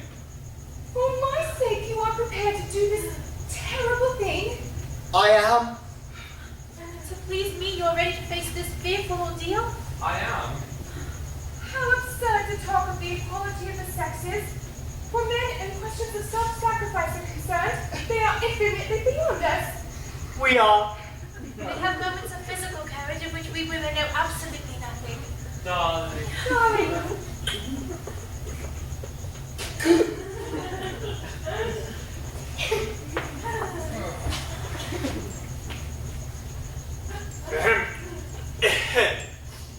Oi! Lady Bracknell. Good heavens!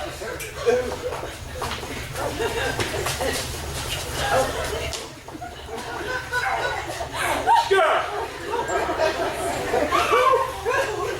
Gwendolyn, what does this mean? Merely that I am engaged to Mr. Worthing. Mama,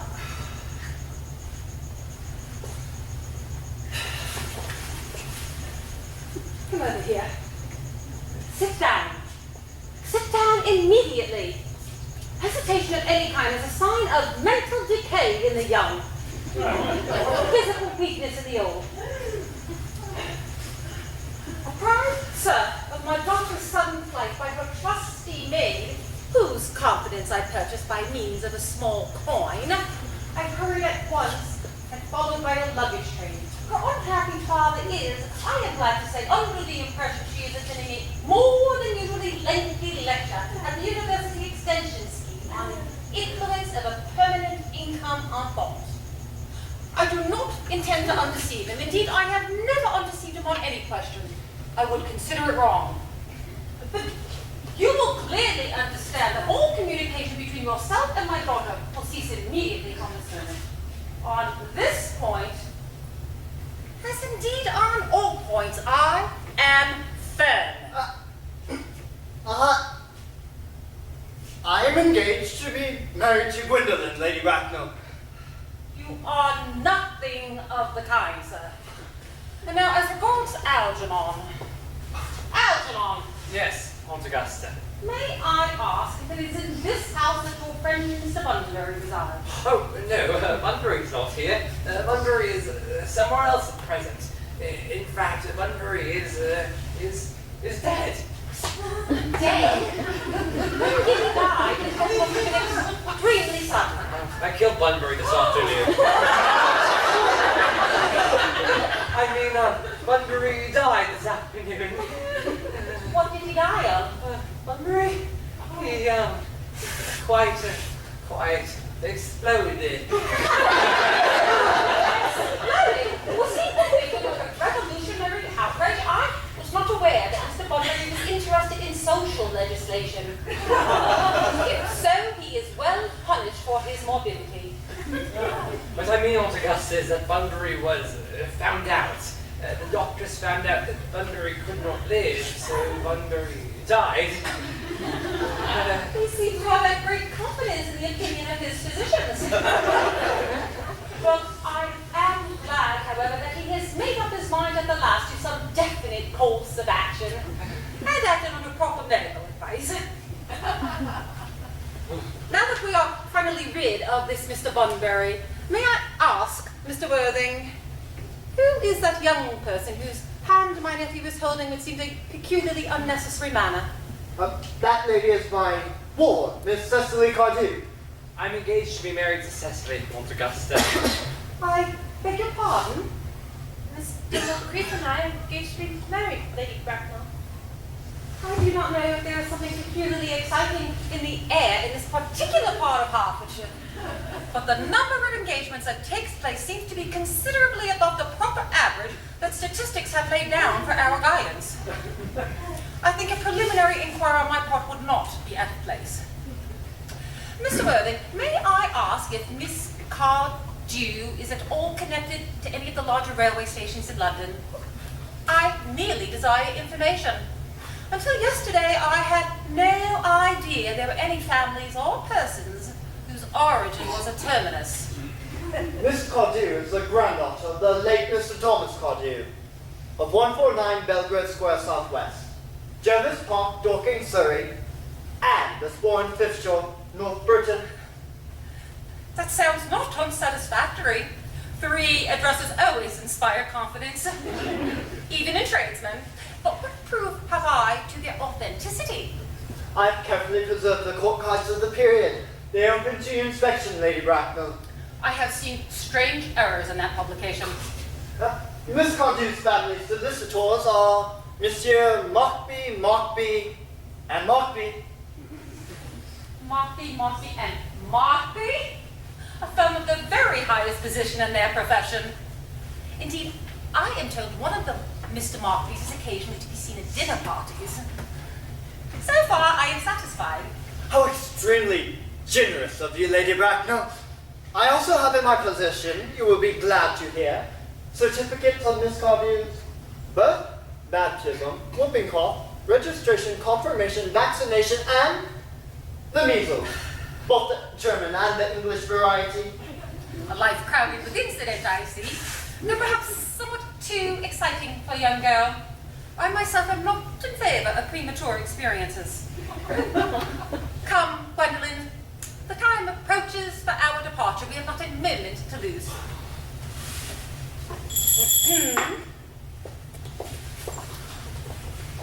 As a matter of form, Mr. Worthing, I happen to ask if Miss Cardew has any small fortune? Oh, only about £130,000 in the funds. That is all. Goodbye, Lady Bracknell. So pleased to have seen you. A moment, Mr. Worthing. £130,000 and in the funds.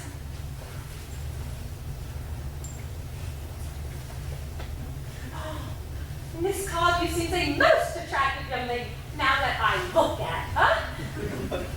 Few girls of the present age have any really solid qualities, any of the qualities that last and improve with time. We live, I regret to say, in an age of surfaces. Kindly come here, dear.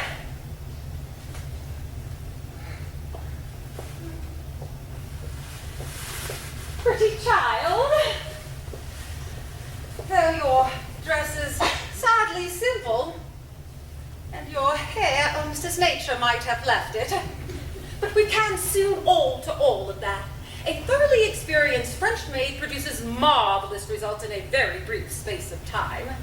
I remember recommending one to young Lady Lansing, and after 3 months, her own husband did not know her. And after 6 months, nobody knew her. Kindly turn around, dear.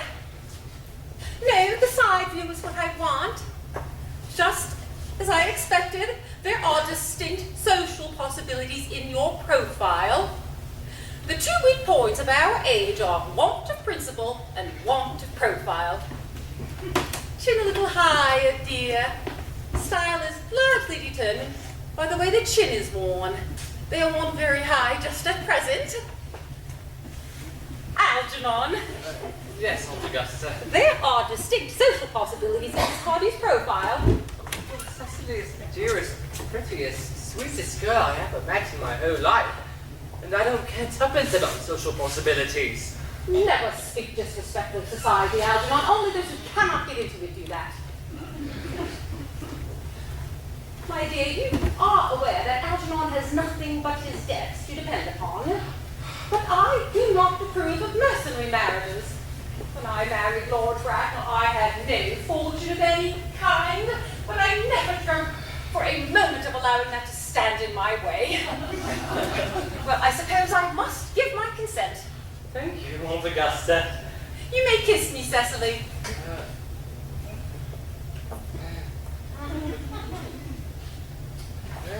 Thank you, Lady Bracknell. You may also address me as Aunt Augusta for the future. Thank you, Aunt Augusta. The marriage, I think, had better take place quite soon. Thank you, Aunt Augusta. Frankly, I am not in favor of long engagements. They give people the opportunity of discovering each other's character before marriage, which I think is never advisable. I beg your pardon for interrupting you, Lady Bracknell, but this engagement is quite out of the question. I am Miss Cardew's guardian, and she cannot marry without my consent until she comes of age. That consent I absolutely decline to give. On what grounds, may I ask? Algernon is an extremely, I might almost say, an ostentatiously eligible young man. He has nothing, but he looks everything more than one desire. It pains me very much to have to speak frankly to you, Lady Bracknell, about your nephew. But the fact is, I don't approve at all of his moral character. I suspect him of being untruthful. Untruthful? My nephew Algernon? Impossible. He is an Oxonian. I fear there can be no possible doubt about the matter. This afternoon, during my temporary absence in London, on an important question of romance, he obtained admission to my house by the false pretenses of being my brother.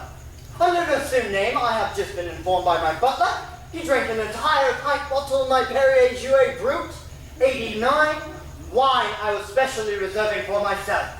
Continuing his disgraceful deception, he succeeded in the course of the afternoon in alienating the affections of my only ward. He subsequently stayed to tea and devoured every single muffin. And what makes his conduct all the more heartless is that he was perfectly well aware from the first that I had no brother. But I've never had a brother, and I don't intend to have a brother, not ever of any kind. I distinctly told him so myself yesterday afternoon.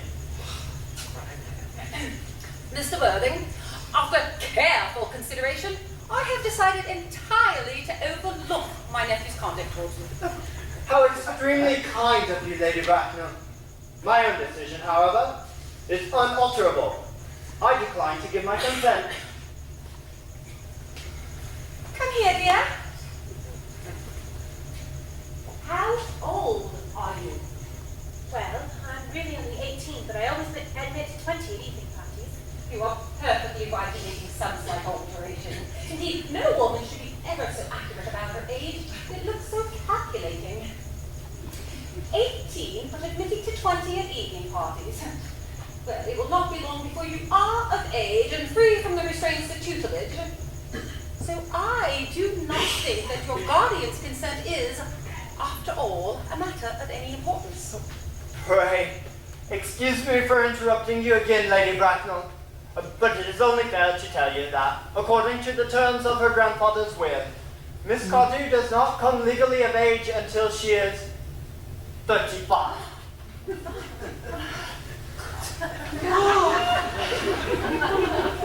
35 is a very attractive age.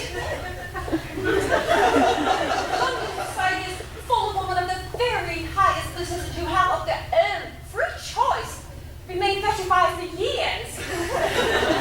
Lady Dumbledon is an instance in point to my own knowledge. She has been 35 ever since she arrived at the age of 40. It was many years ago now. I do not see why our dear Cecily should not be even more attractive at the age you mentioned than she is at present. There will be a large accumulation of property. Algie, could you wait for me till I was 55? Well, of course I could, Cecily. You know I could. Yes, I felt it instinctively. But I couldn't wait all that time. I hate even waiting 5 minutes for anybody. It almost makes me rather cross. I'm not punctual myself, I know, but I do like punctuality in others, and waiting you to be married is quite out of the question. Then what always do, Cecily? I don't know, Mr. Montcrief. Mr. Worthing, as Miss Cardew states positively that she cannot wait until she is 35, a remark which I am bound to say seems to show a somewhat impatient nature. I beg of you to reconsider your decision. But my dear Lady Bracknell, the matter is entirely in your own hands. The moment you consent to my marriage with Gwendolen, I will most gladly allow your nephew to form an alliance with my ward. I am sure you are aware that what you propose is out of the question. Oh, then the passionate celibacy is all that any of us could look forward to.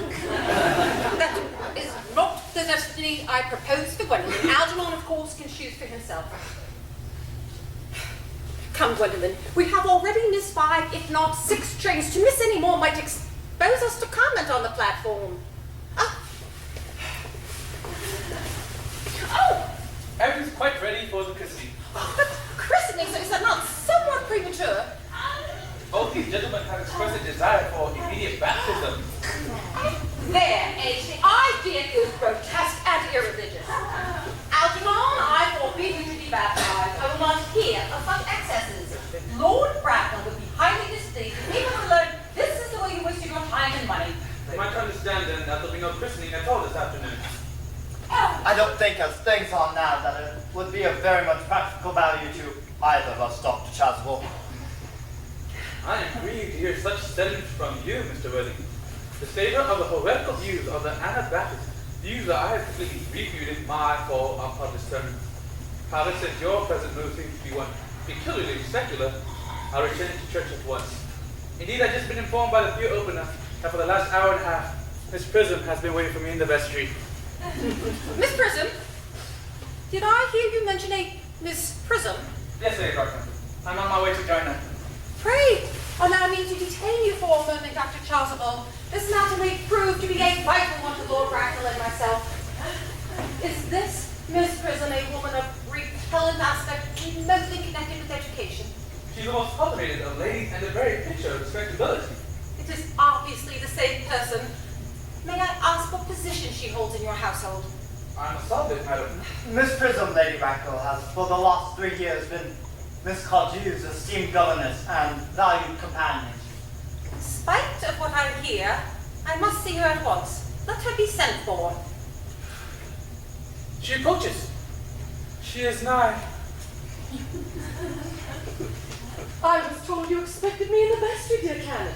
I've been waiting for you there for an hour, Woodcourt.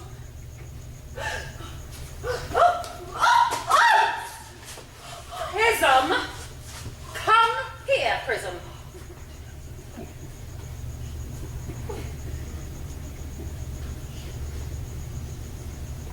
Where is that baby? 28 years ago, Prism, you left Lord Bracknell's house, number 104, Upper Grosvenor Street, in charge of a perambulator that contained a baby of the male sex. You never returned. A few weeks later, through the elaborate investigations of the Metropolitan Police, the perambulator was discovered at midnight, standing by itself in a remote corner of Bayswater. It contained a 3-volume novel of a more than usually revolting sentimentality, but the baby was not there. Prism, where is that baby? Lady Bracknell, I admit with shame that I do not know. I only wish I did. The plain facts of the case are these. On the morning of the day that you mention, a day that is forever branded in my memory, I prepared as usual to take the baby out in its perambulator. I had also with me a somewhat old but capacious handbag in which I had intended to place the manuscript of a work of fiction I had written in my few unoccupied hours. In a moment of mental abstraction for which I never can forgive myself, I deposited the manuscript in the bassinet and placed the baby in the handbag. Where did you deposit that handbag? Do not ask me, Mr. Worthing.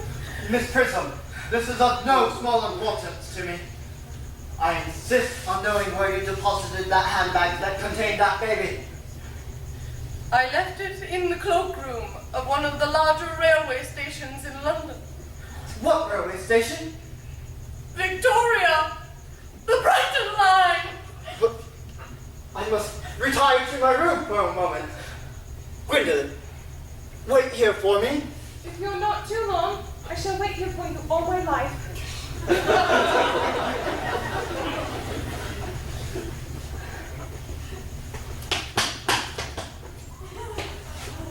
What do you think this means, Lady Bracknell?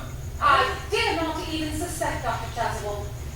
As you know, in families of high position, strange coincidences are not supposed to occur. They are hardly considered a thing.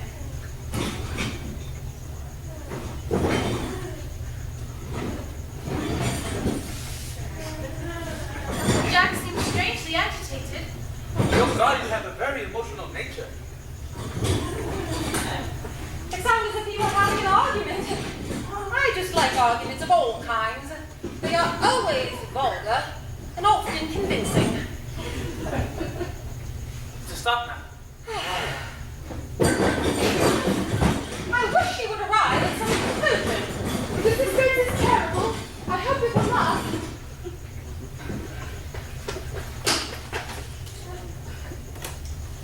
Is this the handbag, Miss Prism? Examine it carefully before you speak. The happiness of more than one life depends on your answer. It seems to be mine. Yes. Here is the injury it received through the upsetting of a Gower Street omnibus in younger and happier days. Here is the stain on the lining, caused by the explosion of a temperance beverage, an incident that occurred at Leamington. And here, on the lock, are my initials. Oh, I had forgotten that in an extravagant mood I had them placed there. The bag is undoubtedly mine. So I'm delighted to have it so unexpectedly restored to me. It has been a great inconvenience being without it all these years. More is restored to you than this handbag. I was the baby you placed in it. You? Yes. Mother! Oh, Mr. Curly! Oh, I'm unmarried! Unmarried? I do not deny that this is a serious blow, but after all, who has the right to cast a stone against one who has suffered? Cannot repentance wipe out an act of folly? Why should there be one law for man and another for woman? Mother, I forgive you. Mr. Worthy! Oh, there is some error. There is the lady who can tell you who you really are.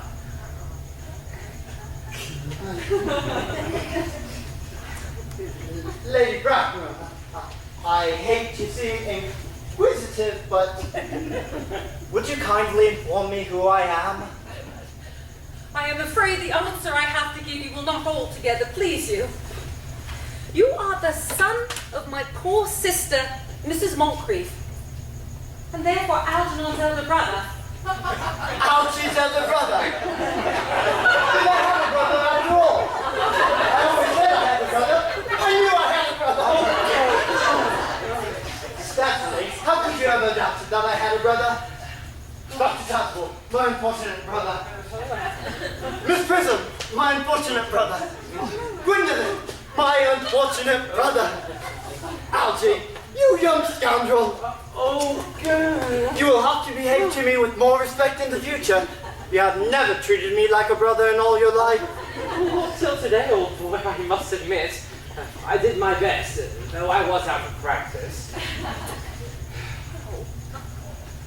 My own. But what own are you? What is your Christian name that should become somebody else? Good heavens, I quite forgot about that point. Your decision on my name is irrevocable, I suppose. I never change, except in my affections. What a noble nature you have, Gwendolyn. Then the question has best be cleared up at once. Aunt Augusta, a moment. At the time that Miss Prism left me in the handbag, had I been christened already? Every luxury that money could buy, including christening, was lavished upon you by your fond and doting parents. Then I was christened. That is settled. Now, what name was I given? Let me know the worst. Being the eldest son, you were naturally christened after your father. Yes, but what was my father's Christian name? At the present moment, I cannot recall what the general's Christian name was. Though I have no doubt he had one. He was an eccentric, I admit, but that was only in later years.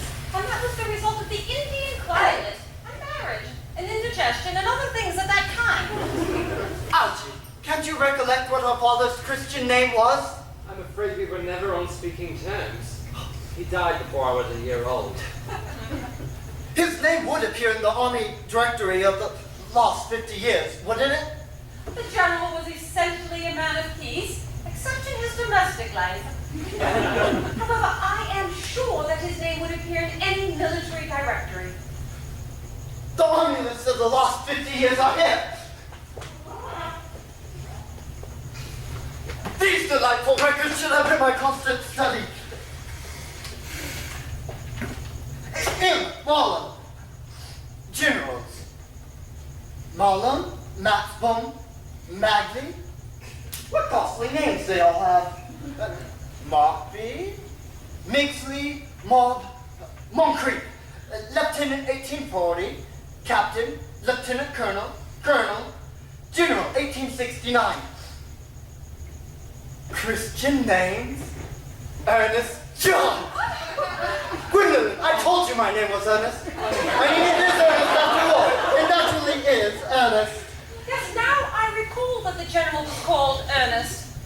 I knew I had a particular reason for disliking the name. My own Ernest. I knew from the first we could have no other name. Gwendolyn, it is a terrible thing for a man to find out suddenly that he has been telling nothing but the truth all of his life. Can you forgive me? I can, for I feel you are sure to change. Dear Gwendolyn. Letitia. Frederick, at last! Cecily. At last. Gwendolyn, at last. My dear nephew, I think you are displaying signs of triviality. On the contrary, Aunt Augusta, for the first time in all my life, I've now realized the vital importance of being earnest.